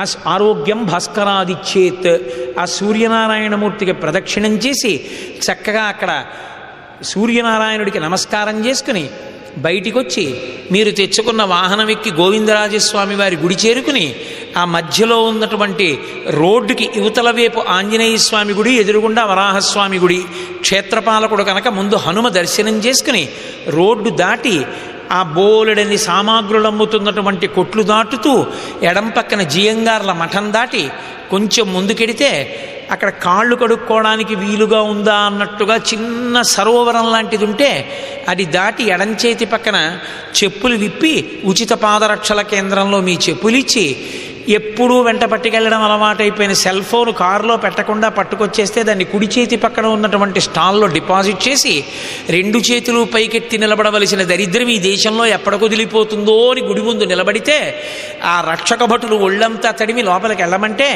అప్పుడు అది దాటి లోపలికి రాగానే ఇస్కాన్ వాళ్ళు ప్రపంచంలో ఉన్న సమస్త యంత్రాలు కూడా అక్కడే ఉన్న అరుగుల మీద పెట్టి అమ్మేస్తుంటే అది దాటి పుండరీకవల్లి అమ్మవారి సన్నిధి అని బ్రాకెట్లో మహాలక్ష్మి సన్నిధానము అని బోర్డు కనబడితే ఆ లోపలికి అమ్మవారి గుడిలోకి వెడితే అక్కడ ఉన్న అమ్మవారు ఎప్పుడు ఉత్సవానికి కూడా బయటికి రాదు తల్లి.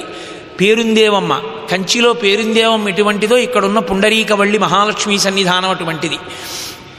పెద్ద పెద్ద శతమానాలు 3 అమ్మవారు కూర్చుని ఉంటుంది. అక్కడ ఉన్న దేవాలయంలో పుండరీకవల్లి అమ్మవారి మెడలో ఉన్న శతమానాల్ని దర్శనం చేస్తే భర్తకి తరువుకొస్తున్న ఆపద కూడా పోతుంది అని అమ్మవారిని, అమ్మవారి ఉత్సవమూర్తిని దర్శనం చేసి మీరు పట్టుకెళ్ళినటువంటి చామంతి పూలదండ అమ్మవారికి అలంకారం చేసి కుంకుమ పాత్ర చేతిలో పట్టుకుని పడుతోందో పట్టలేదో మనకే తెలియకుండా అష్టోత్తరం చెప్తూ ఇలా కుంకం వేసి ఆఖరణ చిన్న కాగితం ముక్క అమ్మవారి పాదాల దగ్గర ఇలా గుచ్చితే అందులో వచ్చిన కుంకం ప్రసాదాన్ని మీ భార్య గారికి ఇస్తే చక్కగా ప్రసాదం పట్టుకుని బయటికి వచ్చి గుమ్మం దగ్గరికి వచ్చి ఎడం పక్కకి చూస్తే అక్కడ కొయ్యతో తయారు చేయబడినటువంటి గరుత్మంత వాహనం ముందుకు పెట్టి ఉంటుంది. ఎంత గొప్పగా ఉంటుందో ఆ వాహనం వంక చూసి నేల మీద పడి ప్రణిపాతం చేసి బయటికి వచ్చి కొంచెం ముందుకు వెడితే భాష్యకారుల సన్నిధి అని అక్కడే మహానుభావుడు భగవద్ రామానుజుల దేవాలయాన్ని దాటి ముందుకు వెడితే ఆ పెద్ద గడప దాటి లోపలికి వెడితే ఎదురుగుండా గోవిందరాజస్వామి వారి సన్నిధానం. ప్రత్యేక దర్శనం టికెట్ కొనుక్కుని ఆ లోపలికి వెడితే గోడకున్నటువంటి పెడస్టల్ ఫ్యాన్ గాలికి మన ఉత్తరీయం ఎగిరిపోతుంటే దాన్ని జాగ్రత్తగా పట్టుకుని అలా ముందుకు వెడితే దేవాలయం లోపల ఈ చివరి నుంచి ఆ చివరి వరకు పడుకున్నటువంటి స్వామి, పెద్ద కిరీటం, ఆ కొలిచినటువంటి పాత్ర, ఆ చెయ్యి తల కింద పెట్టుకుని పడుకునుంటే కడుపు మించి ఇలా అడ్డంగా తులసిమాలలు వేసి 2 పాదముల జంట కనపడుతుంటే నాభికమలంలోంచి ఎదురుగుండా చతుర్ముఖ బ్రహ్మగారు పాదాల దగ్గర శ్రీదేవి భూదేవి మధుకైటభులన్న రాక్షసులకు మోక్షం ఇస్తూ ఆ గోవిందరాజస్వామి వారిని దర్శనం చేసుకుని బయటికి వచ్చి ఇలా వెళుతుంటే తులసి ముంచినటువంటి పాత్రలో ఉద్ధరిణితో ఇలా తీసి చేతిలో నీళ్లు పోస్తే అది ఉద్ధరిణ పెరుగు గరిట అన్నట్టుగా అంత తీర్థం చేతిలో పడితే గుటుక్కని ఎక్కడ కింద పడుతుందో అని తీర్థం పుచ్చుకుని ఆ చేతిని ఉత్తరీయానికి తుడుచుకుని ఇచ్చిన తులసిని నోట్లో వేసుకుని ముందుకెళ్ళి కనపడినటువంటి హుండీలో మనకి తోచిన ద్రవ్యం వేసి 4 అడుగులు దాటితే పద్మాసనం వేసుకుని నందక ఖడ్గాన్ని ఇలా కడుపుకి అడ్డంగా పెట్టుకుని కూర్చున్నటువంటి కృష్ణ పరమాత్మ యొక్క విచిత్రమైన దేవాలయం పార్థసారథి దేవాలయము అని కనబడితే దాని మీద పైన బోర్డు కనబడితే పార్థాయ తచ్చదృశసారథినత్వయైవ యౌదర్శితౌ స్వచరణౌ శరణం ప్రజేతి అన్న శ్లోకం చదివి ఆయన్ని దర్శనం చేసుకుని బయటికి వచ్చి మెట్లు దిగి కుడిపక్కకి తిరిగి మళ్ళీ ముందుకి నడిస్తే గొల్లకొప్పు వేసుకుని అక్కడే గోదాదేవి నిలబడి ఉంటే ఉందు మరగళిత్తు నోణాద తోల్వళియన్ నందగోపాలన్ మరుమగళే నిప్పినాయ్ కందం కమలం కళలై కడైత్తిరవాయ్ వందయంగం తొళియళై తనుగాళ్ మాధవి అంటూ ఒక పాశురం చదువుకుని 18వ పాశురాన్ని అక్కడ కుంకంబుచ్చుకుని మళ్ళీ అక్కడి నుంచి కిందకి దిగి బయటికి వచ్చి మళ్ళీ ఎడంచేతి వైపుకొచ్చి ముందుకు వెడితే అక్కడ వేరుగా ఉన్న దేవాలయంలో శ్రీభూ సమేత కళ్యాణ వెంకటేశ్వర స్వామి దర్శనం చేసుకుని అక్కడి నుంచి బయటికి వచ్చి ఎత్తుగా ఉన్న కళ్యాణ మంటపం వేదిక మీద కూర్చుని కొడుకు వెళ్ళి క్యూలో దధ్యోజనం పట్టుకొస్తే ఆ దధ్యోజనాన్ని అందరూ చక్కగా పంచుకు తినేసి ఆ పంపుల్లో చేతులు కడుక్కొని మళ్ళీ రోడ్డు వరకు వెళ్ళి అక్కడికి వెళ్ళిన తర్వాత ఆ ఎదురుగుండా ఉన్న ఏ భీమాస్ ఏసీ డీలక్స్లోనో భోజనం చేసి ఆ తర్వాత పక్కగా ఉన్నటువంటి మన ఎక్కడ మనం దిగామో ఆ ప్రాంతానికి వెళ్ళి మళ్ళీ స్నానం చేసి పట్టుబట్ట కట్టుకుని చక్కగా మన వాహనం ఎక్కకుండా 7 కొండలు నడుచుకుంటూ గోవిందనామం చెప్పుకుంటూ వెంకటేశ్వర సన్నిధానాన్ని చేరుకుని ఆ 7 కొండల మీద బేడి ఆంజనేయ స్వామి ఇలా ఆనందనిలయ విమానానికి ఎదురుగుండా నిలబడి నమస్కారం చేస్తుంటే ఆయనకి వెనకాతల కొంచెం కిందకి దిగితే ఆస్థాన మంటపం, ఆ కింద రామకృష్ణ పబ్లికేషన్ వాళ్ళ స్టాళ్ళు అవి ఉంటే ఆ ఎదురుగుండా అఖండ దీపం వెలుగుతుంటే అక్కడ కర్పూరం ముద్దలు వేసి జ్యోతులు వెలిగిస్తుంటే ఎదురుగుండా విశాలమైనటువంటి ప్రాంగణం, ఎడంచేతి పక్కన ఓ వేదిక, దాని మీద కృష్ణదేవరాయల వారు, అక్కడే ప్రతిరోజు సాయంకాలం నాద నీరాజనం కార్యక్రమం, ఆ ఎదురుగుండా ఎక్కడ చూసినా పెద్ద పెద్ద సెక్యూరిటీ బంకర్స్,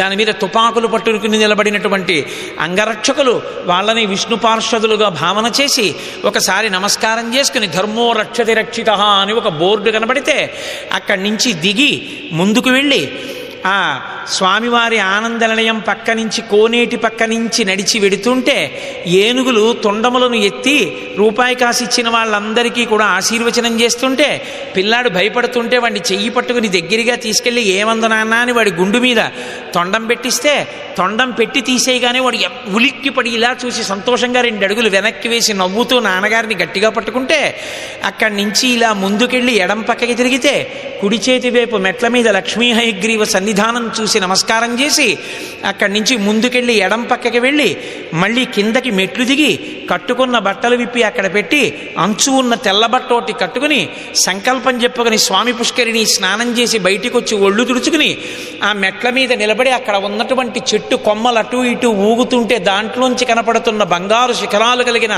ఆనందనిలయపు మేడ చూసి నమస్కరించి అక్కడే ఉన్న శంకరాచార్య స్వామి వారి పాదములకు నమస్కరించి ఆ పాదుకలకు నమస్కరించి కొంచెం ముందుకెడుతూ ఇలా ఎడం పక్కకి చూస్తే 2 ఏనుగులు పద్మకింజిల్కములతో అభిషేకం చేస్తున్నటువంటి లక్ష్మి యొక్క స్వరూపం కనపడితే దాని వెనకాతలకి లడ్డూ ప్రసాదం ఇచ్చే కౌంటర్లలో జనం యొక్క పెద్ద పెద్ద మాటలు వినపడుతుంటే ఆ లక్ష్మీదేవికో నమస్కారం చేసి ముందుకొచ్చి ఎడం పక్కకి తిరిగి గొట్టాల కింద స్నానం చేసే వాళ్ళని చూస్తూ అలా ముందుకు వెళ్ళి వెనక నుంచి పక్కకి తిరిగి ఆదివరాహస్వామి దేవాలయంలోకి వచ్చి లోపలికి వెళ్ళి ఆదివరాహస్వామిని ఎదురుగుండా చూస్తే చిన్న మూర్తి, భూమిలోంచి పాదముల వరకు ఇలా పైకొచ్చిన మూర్తి, వక్షస్థలంలో అడ్డంగా లక్ష్మీదేవి, చిన్ని ముఖంతో ఇప్పటిదాకా రామనామం చెప్పించిన పిల్ల ముఖం ఎలా ఉంటుందో అలా అందంగా ఇంతే ముఖంతో ఉన్న లక్ష్మీదేవి, చిన్న ఆదివరాహస్వామి తేజస్సుతో వెలిగిపోతుంటే ఆయనకి అష్టోత్తరం చేయించుకుని ప్రసాదం పుచ్చుకుని అక్కడి నుంచి ఆదివరాహస్వామి దర్శనం అయిన తర్వాత కోనేటి పక్క నుంచి తిరిగి యువతలకొచ్చి ఆనందనిలయ విమానం దగ్గర చక్కగా రాజద్వారంలోకి ప్రవేశిస్తే ఆ రాజద్వారం ఎదురుగుండా ఉన్నటువంటి కన్నములలోంచి నీరు స్రవించేటటువంటి గొట్టములోంచి వచ్చిన నీళ్లు తమంత తాముగా మీ పాదములను కడిగేస్తే అటు ఇటు శంఖనిధి పద్మనిధిల్ని చూసి కట్టబడినటువంటి పెద్ద పెద్ద అరటి చెట్లు చూసి పెద్ద గడపని దాటి లోపలికెడితే మధ్యలో తడిసిపోయిన ఎర్ర తివాచి అటు ఇటు జనం పట్టుకోవడానికి వీలుగా ఇత్తడి కచ్చడములు పెట్టబడి ఉంటే కొద్దిగా 4 అడుగులేసి అటు ఇటు 2 గోళ్లల్లా ఉంటే కుడి చేతి పక్కన తలెత్తి చూస్తే అనంతాచార్యుల వారు మహానుభావుడు వెంకటేశ్వరుడి మీదకి విసిరినటువంటి ఆ గుణపం ఇప్పటికీ అక్కడే ఉంటే అనేక భాషలలో దాని కింద పేరు రాసి తెలుగులో గడ్డపార అని రాసి ఉంటే ఆ గుణపం వంక చూసో నమస్కారం చేసి కొంచెం ముందుకెళ్ళి ఇలా ఎడం పక్కకి తల తిప్పి చూస్తే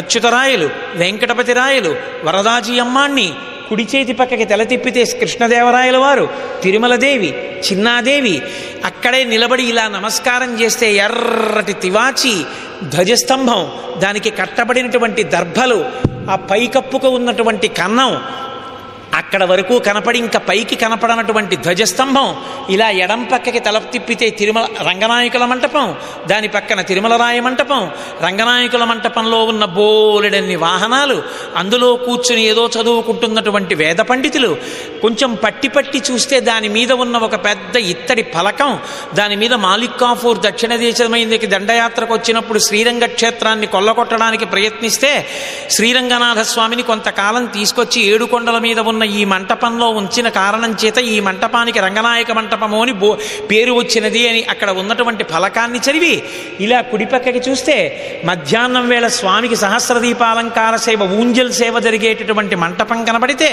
కొంచెం ఇలా ముందుకు చూస్తే రంగనాయకుల మంటపం దగ్గరలోనే తులాభారంలో ఒక పక్క పసిపిల్లాడు, ఒక పక్క రూపాయి నాణేలు, తిరుమల తిరుపతి దేవస్థానం వాళ్ళే చిల్లరిచ్చినటువంటి గోనె సంచుల్లో నాణేలు తీసుకొచ్చి వేస్తుంటే ఆ పిల్లవాడిని తూచిన తల్లి ఏనాడు ఏ ఆపదొచ్చి గోవిందా అంటే రక్షించిందో ఈనాడు తులాభారం వేస్తోందని జరగండి అంటున్నా కూడా విచిత్రంగా పిల్లాడి వంక అలా చూసి ఆ రంగనాయకుల మంటపం పక్క నుంచి తిరిగి అటుపక్క నుంచి వెనక నుంచి వెడితే ఎదురుగుండా కళ్యాణ మంటపానికి పక్కన ఉన్న అరుగు స్వామివారి ఆర్జిత సేవలో ఆర్జిత సేవా గృహస్థులతో పాటు వచ్చిన వాళ్ళు ఆ పక్కన ఉన్న అరుగు మీద కూర్చుంటే ఆర్జిత సేవా గృహస్థులు కళ్యాణ మంటపంలో కూర్చుంటే గోడలకి పెట్టబడిన పెడెస్టల్ ఫ్యాన్స్, ఎదురుగుండా పెద్ద స్టేజీ, దాని మీద వెండి సింహాసనాలు, దాని మీద ఉభయనాంచారులు అయ్యవారు కూర్చుని కళ్యాణం చేసుకునేటటువంటి ఆ ఆసనాలు చూసి ఓహో ఇక్కడే కదా కళ్యాణం చేసుకునే వాళ్ళు కూర్చుంటారని అక్కడి నుంచి ముందుకు నడుస్తుంటే ఎడం పక్కన జాగ్రత్తగా అడుగు వేయకపోతే కాలు జారి పడిపోతుందేమో అన్నట్టుగా ఉన్నటువంటి తెరిచి ఉంచబడినటువంటి తూము, అందులోంచి ఎర్రటి రంగులో వెళ్ళిపోతున్నటువంటి గ్యాస్ గొట్టం, ఆ గోడ మీద చెయ్యి వేసి ఎడం పక్కన ఉన్నటువంటి ఇత్తడి కచ్చడాన్ని పట్టుకుని నడుస్తుంటే వెనకాల వస్తున్న పిల్లలు తెలియక ఇత్తడి గిరికీల్ని గిరగిరగిరగిర తిప్పుతూ ఆ పైనున్న బొడిపిల్లి తిప్పుతుంటే కొన్ని వదులైపోతే అక్కడ కూడా అతిభక్తితో వాళ్ళ వ్యాపారాలు వృద్ధిలోకి రావాలని విజిటింగ్ కార్డ్స్ తీసుకొచ్చి గోడకున్నటువంటి సన్న కన్నాల్లోకి దోపేసి రూపాయి నాణేలు, 2 రూపాయల నాణేలు గట్టిగా నొక్కేస్తే ఆ నాణేలన్నీ ఆ గోడ బీటలలోకి చేరిపోయి ఉంటే అలా వెడుతూ స్వామి ధ్వజస్తంభం దాకా వచ్చిన తర్వాత ఇలా కుడిపక్కకి తల తిప్పి చూస్తే ఆ కుడిపక్క ఇలా తల తిప్పి చూసేటప్పటికి ఎదురుగుండా రాజా తోడరమల్లు, ఆయన యొక్క భార్య తల్లి పితాబి మోహనాంగి ఇద్దరూ చెరోపక్క ఉండగా మహానుభావుడు ఈయన కదా ఒకనాడు వెంకటాచల క్షేత్రాన్నంతటినీ రక్షించిన వాడని ఆయనకు నమస్కారం చేసి ఆ పక్కనే ఓ డప్పు పెట్టుకుని ఢామ్ ఢామ్ ఢామ్ అని కొడుతున్న వ్యక్తిని చూసి అక్కడి నుంచి మళ్ళీ ధ్వజస్తంభం దగ్గర దాకా వెళ్ళి దర్భలు కట్టబడినటువంటి ధ్వజస్తంభం, బలిహరణ మంటపాలు, దాని మీద ఉంచబడినటువంటి అన్నం, ఈశాన్యమునందు క్షేత్రపాలక శిల, ఎదురుగుండా ఉచిత ప్రసాదాల కౌంటర్లోకి వెళ్ళిపోతున్నటువంటి జనం యొక్క సంతోషం, ఇది చూస్తూ ఎడం పక్కకి తిరిగి పెద్ద గడపని ఒక చేత్తో ముట్టుకుని ఇలా కళ్ళకద్దుకుని నమస్కరించి పెద్ద పెద్ద కాళ్ళున్నందుకు ఈశ్వరా దీని మీద అడుగేయకుండా దాటగలననుకుని గడప దాటి కొంతమంది ఇలా తిన్నగా వెడుతుంటే కొంతమంది కంచి వరదరాజస్వామి వారి గుడి వెనక నుంచి వెడుతుంటే ఎదురుగుండా గాజుపేటికలో రంగనాయక స్వామి ఇలా పడుకుని దర్శనమిస్తే ఆ వరదరాజస్వామి దేవాలయానికి చుట్టూ తిరిగి ఆనంద నిలయంలోకి ప్రవేశిస్తే ఆకుపచ్చటి పట్టుపంచ కట్టుకుని దాని మీద ఎరుపు పసుపులతో కూడినటువంటి అంచు కలిగిన పంచ కట్టుకుని వరదరాజస్వామి వారు దర్శనమిస్తే లోపల వెంకటేశ్వరుడు, ఒక పక్క రంగనాయకులు, ఓ పక్క వరదరాజస్వామి, ఈ త్రికోణం మధ్యలోకి వెళ్ళడమే అదృష్టం అంటారనుకుని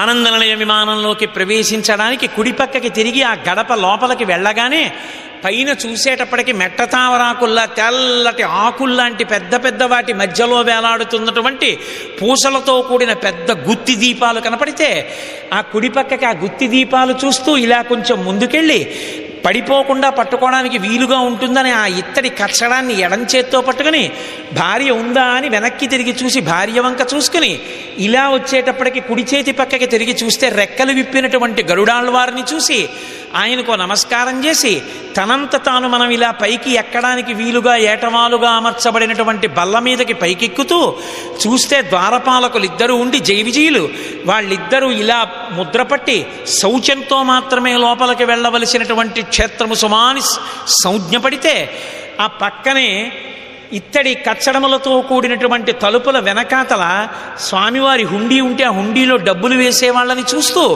అలా ముందుకి ఇలా పైకెక్కగానే ఎదురుగుండా స్వామివారి యొక్క తోమాల నవరత్న ఖచ్చితమైనటువంటి పెద్ద కిరీటం మీద బొడిపే, ఆ కిరీటం అంచు, ఆ అంచులకున్నటువంటి మణుల కాంతులు, ఆయన లలాటము, పెద్ద ఊర్ధపుండ్రాలు, మెరిసిపోతున్న చెక్కిళ్ళు, సంపంగి పువ్వు లాంటి ముక్కు, సున్నా చుట్టినట్టుగా ఉన్న నోరు, ఇలా మకర ఆభరణముల చేత కప్పబడినటువంటి చెవులు, ఇలా స్వామి మెడ వరకు కనపడగానే, తోమాల కనపడగానే ఇలా కుడి చేతిలో పట్టుకున్నటువంటి చక్రం, ఎడం చేతిలో పట్టుకున్నటువంటి శంఖం అలవోకగా ఇలా 2 వేళ్ల మీద పట్టుకున్నాడా అన్నట్లుగా కనపడుతుంటే, విశాలమైన వక్షస్థలం దగ్గరికెడుతున్న కొద్దీ ఆ మూర్తి దర్శనం అవుతుంటే గోవిందా గోవిందా అని అరుస్తూ ఒక్కొక్క అడుగు దాటి ఆ కులశేఖరాళ్వార్ పడి దాటి లోపలికి వెళ్ళేటప్పటికీ పక్కన అరుగుల మీద ఉన్నటువంటి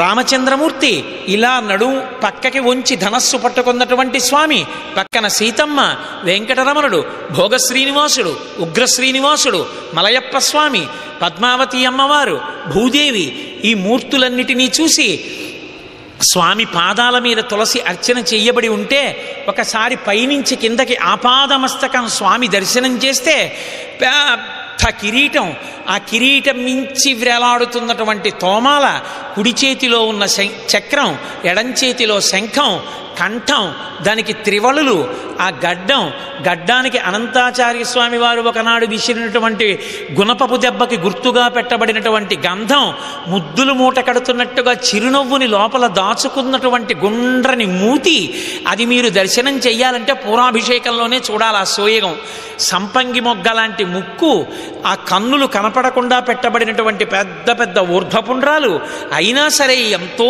సోయగంతో ఉన్నటువంటి స్వామి ముఖారవిందం, మెరిసిపోతున్నటువంటి గండస్థలం, ఆ చెవులకు పెట్టబడినటువంటి పెద్ద పెద్ద ఆభరణాలు, ఆ వక్షస్థలం దగ్గరికి వచ్చేటప్పటికి ఉభయనాంచారులు, ఆ మెడలో వేయబడినటువంటి హారములు, ఆ అడ్డంగా ఉన్నటువంటి నందక ఖడ్గం, స్వామి కట్టుకున్నటువంటి పట్టుపంచ, ఆ బలిష్టమైనటువంటి తొడలు, నడుం కొద్దిగా అలవోకగా సోయగంగా ఇలా పక్కకి ఒరిగినట్టుగా ఉన్నటువంటి మూర్తి, మోకాళ్ళకి పాదాలకి మధ్యలో అలా అందెలు పెడితే అడుగు వేస్తే జారిపోవా అని అనుమానం వచ్చేటట్టుగా ఇలా ముందుకి వంగి ఉన్నటువంటి అందెలు, పాదములకు పెట్టబడినటువంటి పెద్ద పెద్ద మంజీరములు, అడ్డంగా వేసుకున్నటువంటి సువర్ణ యజ్ఞోపవీతం, సాలగ్రామాల మాడలు, అమ్మవారిది లక్ష్మీ అమ్మవారి పెద్ద కాసుల పేరు, ఆనంద నిలయంలో వెలిగిపోతున్నటువంటి వెంకటరమణుని యొక్క మూర్తి చూసి నోట గోవిందా అన్న మాట కూడా ఆగిపోయి, ఆపాదమస్తకం పాదాల నుంచి తల వరకు, తల నుంచి పాదాల వరకు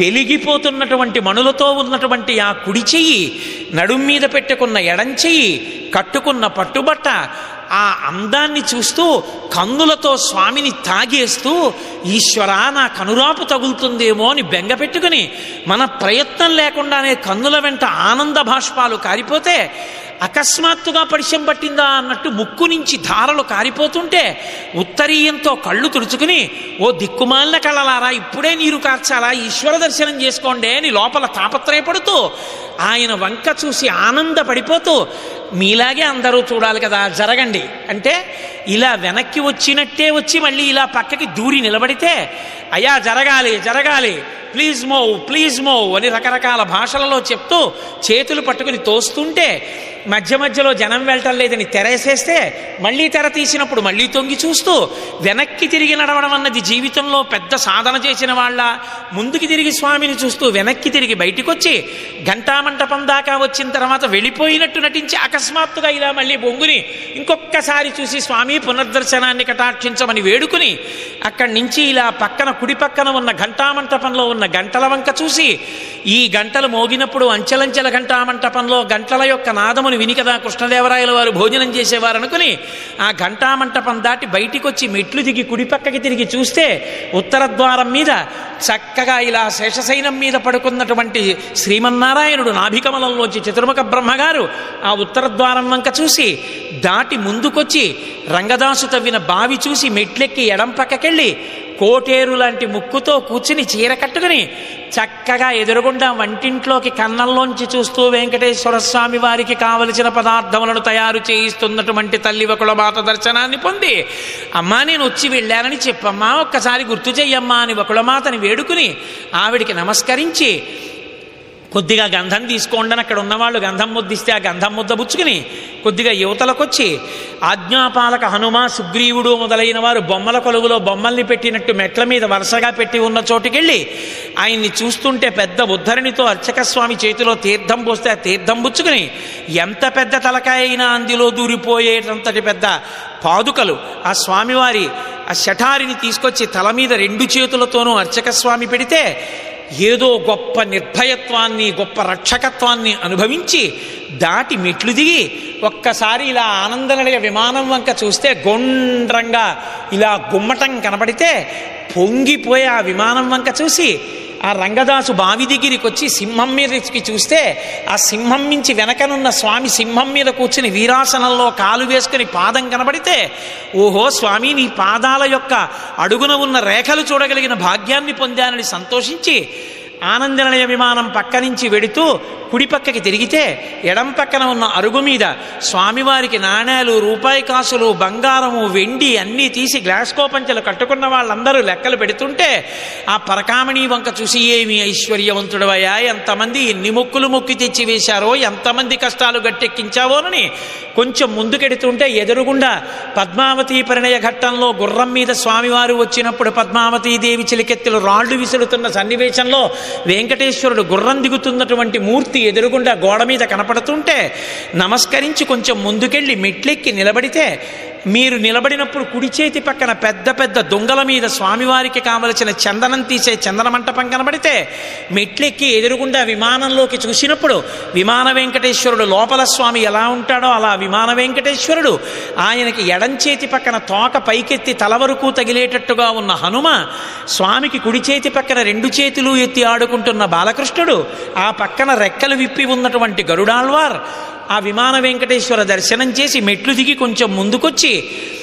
అక్కడ మెట్ల మించి పైకెక్కి చూస్తే భగవద్ రామానుజుల సన్నిధి కనబడితే ద్వాదశోర్ధపుండ్రములతో ఆయన దర్శనమిస్తే ఆయనకి నమస్కారం చేసి తీర్థం పుచ్చుకుని కొంచెం ముందుకెడితే అక్కడే మహానుభావుడు యోగ నరసింహస్వామి కనబడితే ఆరగించి కూర్చున్నాడు అల్లవాడే అని నిన్ను చూసే అన్నమాచార్య స్వామి వారు కీర్తన చేశారనుకుని 2 మోకాళ్ళు ఇలా పైకెత్తి ఇలా కూర్చున్నటువంటి యోగ నరసింహుడు, ఆ చేతుల మీద ఉబ్బెత్తుగా ఉన్న స్వామి, ఆ వేళ్ళు, ఆ గోళ్ళు, వజ్రముల వంటి దంస్ట్రలు, ఆ ముఖం, ఊర్ధ్వపుండ్రాలు, ఆ ప్రసన్నమూర్తిని చూసి ఒక నమస్కారం చేసుకుని సర్వదా నన్ను కాపాడు స్వామి, నీ పాదముల యుద్ధు చెక్కు చెదరని భక్తి ప్రపత్తులిమ్మని ఆలయానికి ప్రదక్షిణంగా దిగుతూ కుడి చేతి పక్కన ఉన్న పళ్ళెం మీద శ్రీకారం ఓంకారం రకరకాలు రాసేస్తుంటే ఇచ్చట కూర్చుండరాదు అని బోర్డు కనబడితే ఓహో స్వామివారికి ఊర్ధ్వపుండ్రాలు పెట్టడానికి పచ్చకర్పూరాన్ని అరగదీసే రాతి పళ్ళెం ఇది అని ఆ పళ్ళెం వంక చూసి మెట్లు దిగి ముందుకొచ్చి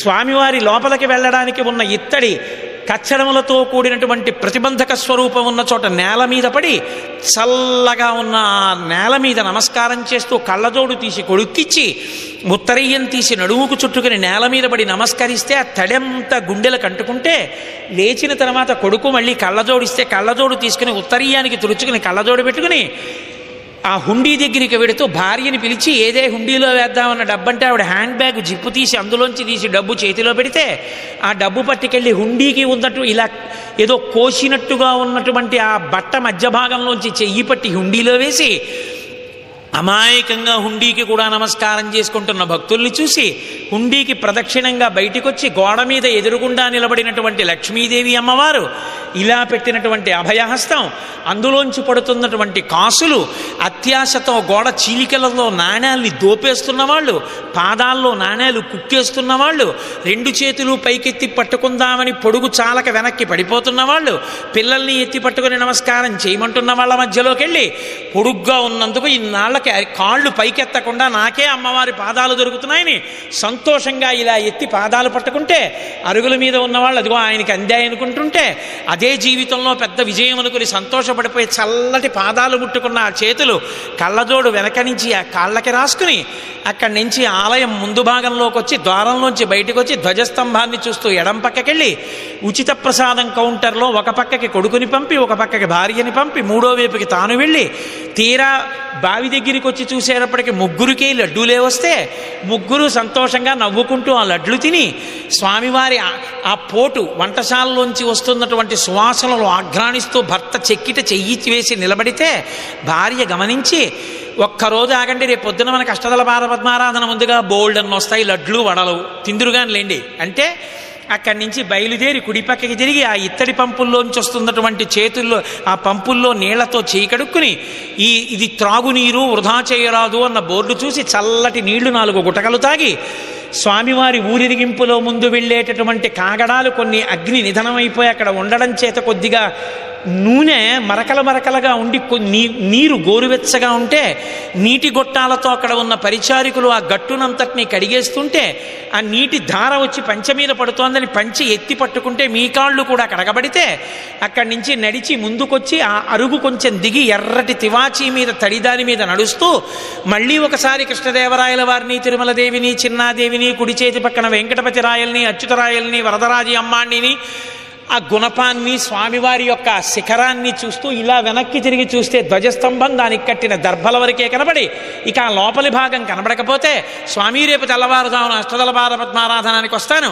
నీకు మొట్టమొదటి వరుసలో సీటు దొరికేటట్టుగా అనుగ్రహించవయా అని మళ్ళీ ఓ నమస్కారం చేసుకుని రాజద్వారం దాటి బయటికి వచ్చి ఎడం పక్కకి తిరిగి ఆ ముందుకెళ్ళి పూర్వం బంగారు తేరు ఉన్నటువంటి ప్రాంతంలో తను నిలబడితే టికెట్ల కౌంటర్ ఫైల్ కొడుకు తీసుకుని, నాన్నగారండి వెళ్ళి ప్రసాదం తీసుకొస్తానని కొడుకు పరిగెత్తికెళ్ళి 5 నిమిషాల్లో ప్రసాదం పట్టుకొచ్చేటప్పటికీ ఆ కవర్లో ఉన్న ప్రసాదం వంక చూసి తమాయించుకోలేక ఓ లడ్డూని ఇలా ముక్క విరిచి భార్యకి బిడ్డలకి పెట్టి తన నోట్లో వేసుకుంటుంటే ఎవరో వచ్చి, అయ్యా కొద్దిగా ప్రసాదం పెడుదురు అంటే చాలా సంతోషంగా ఓ ప్రసాదం ముక్క అతనికి కూడా పెట్టి ఈ కవర్ చేత్తో పట్టుకుని ఉత్తరీయం సరిచేసుకుని ఆ కోనేటి వంక చూస్తూ, ఏనుగు వంక చూస్తూ, పిల్లల ఆటలు చూస్తూ, ఎదురుగుండా లక్ష్మీ హయగ్రీవ సన్నిధానం చూస్తూ ఆ భార్యా బిడ్డలతో నడిచొచ్చి హాయిగా అక్కడ అరుగుల మీద కూర్చుంటే ఆ లక్ష్మీ హయగ్రీవ సన్నిధానంలో ఆ ఏనుగుల దగ్గర పిల్లలు ఆశీర్వచనం చేయించుకుంటున్న సన్నివేశం చూస్తూ గోవిందా గోవిందా అంటూ వెళ్ళేవాళ్ళు, వచ్చేవాళ్ళు, పచ్చగా ఉన్న మామిడికాయ ముక్కని అడ్డంగా కోచి ఉప్పు కారాలద్ది అమ్మేవాళ్ళు, జామపళ్ళు అమ్మేవాళ్ళు, అరటిపళ్ళు అమ్మేవాళ్ళు, మాగిపోయినట్టుగా ఉన్నటువంటి అరటిపళ్ళు అమ్మేవాళ్ళు, తమలపాకులు అమ్మేవాళ్ళు, పెద్ద పెద్ద పువ్వులు పట్టుకొచ్చి అమ్ముతుంటే ఇక్కడ పెట్టుకోకూడదమ్మా, వద్దు ఇక్కడ అమ్మకండి మేము పుచ్చుకోం అంటున్నటువంటి ఆడవాళ్ళు, ఇవన్నీ చూస్తూ ఏమంటే ఇంత క్షేత్రం వచ్చినా జింహచాపల్యం పోలేదు అనుకోకండి, కానీ ఎప్పటికీ నాకు తిరుమల కొండ మీద మరమరాల మిక్స్చర్ తినడం అంటే ఇష్టం కొందరు అని భార్య అంటే దాన్ని తీసుకుని మరమరాల మిక్స్చర్ తినడానికి వరాహస్వామి గెస్ట్ హౌస్ వైపుగా వెళ్ళడంతో మీ మానసిక దర్శనం పూర్తయింది. కాబట్టి ఇవాళ మహానుభావుడు ఆనందనిలయాధీశుడైనటువంటి వెంకటేశ్వరుని యొక్క దివ్య కళ్యాణ మహోత్సవ సందర్భంలో ఈ సంవత్సరం నేను చేస్తున్నటువంటి వెంకటేశ్వర వైభవోత్సవ ప్రసంగాంతర్గతంగా చేసిన ఈ ప్రసంగాల చిట్ట చివరి రోజున ఈ సంవత్సరానికి మా నాగసూర్యారావు గారు ఇతర మిత్రమండలి యొక్క కోరిక మేరకి మీకు వెంకటాచల మానసిక దర్శనంతో నా ఉపన్యాసాలని పూర్తి చేశాను. నాకేమని తెలుసు, నాకేదో తెలుసని కాదు, కానీ ఏకశబ్ద సమ్యజ్ఞాత సృష్టప్రయుక్త స్వర్గే లోకే కామదుగ్భవతి. నా స్వామి గురించి ఒక్క మాట చెప్పుకోగలిగితే నాకు చాలు. డబ్బున్నవాడు డబ్బిస్తాడు, ఓపికన్నవాడు పల్లకీ పడతాడు. నిర్భయంగా వచ్చినా రాకపోయినా 4 మాటలు చెప్పగలిగిన ధైర్యాన్ని పరమేశ్వరుడు నాకు ఇచ్చాడు.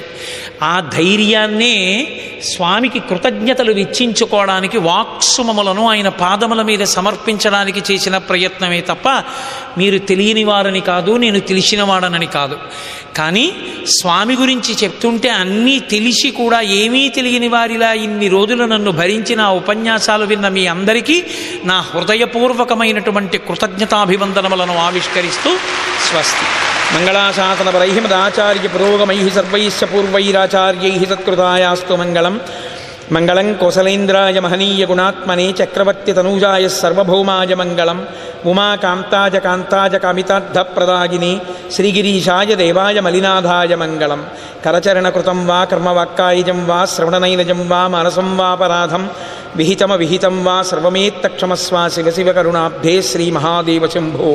సర్వం శ్రీ ఉమామహేశ్వర పరబ్రహ్మార్పణమస్తు. స్వస్తి.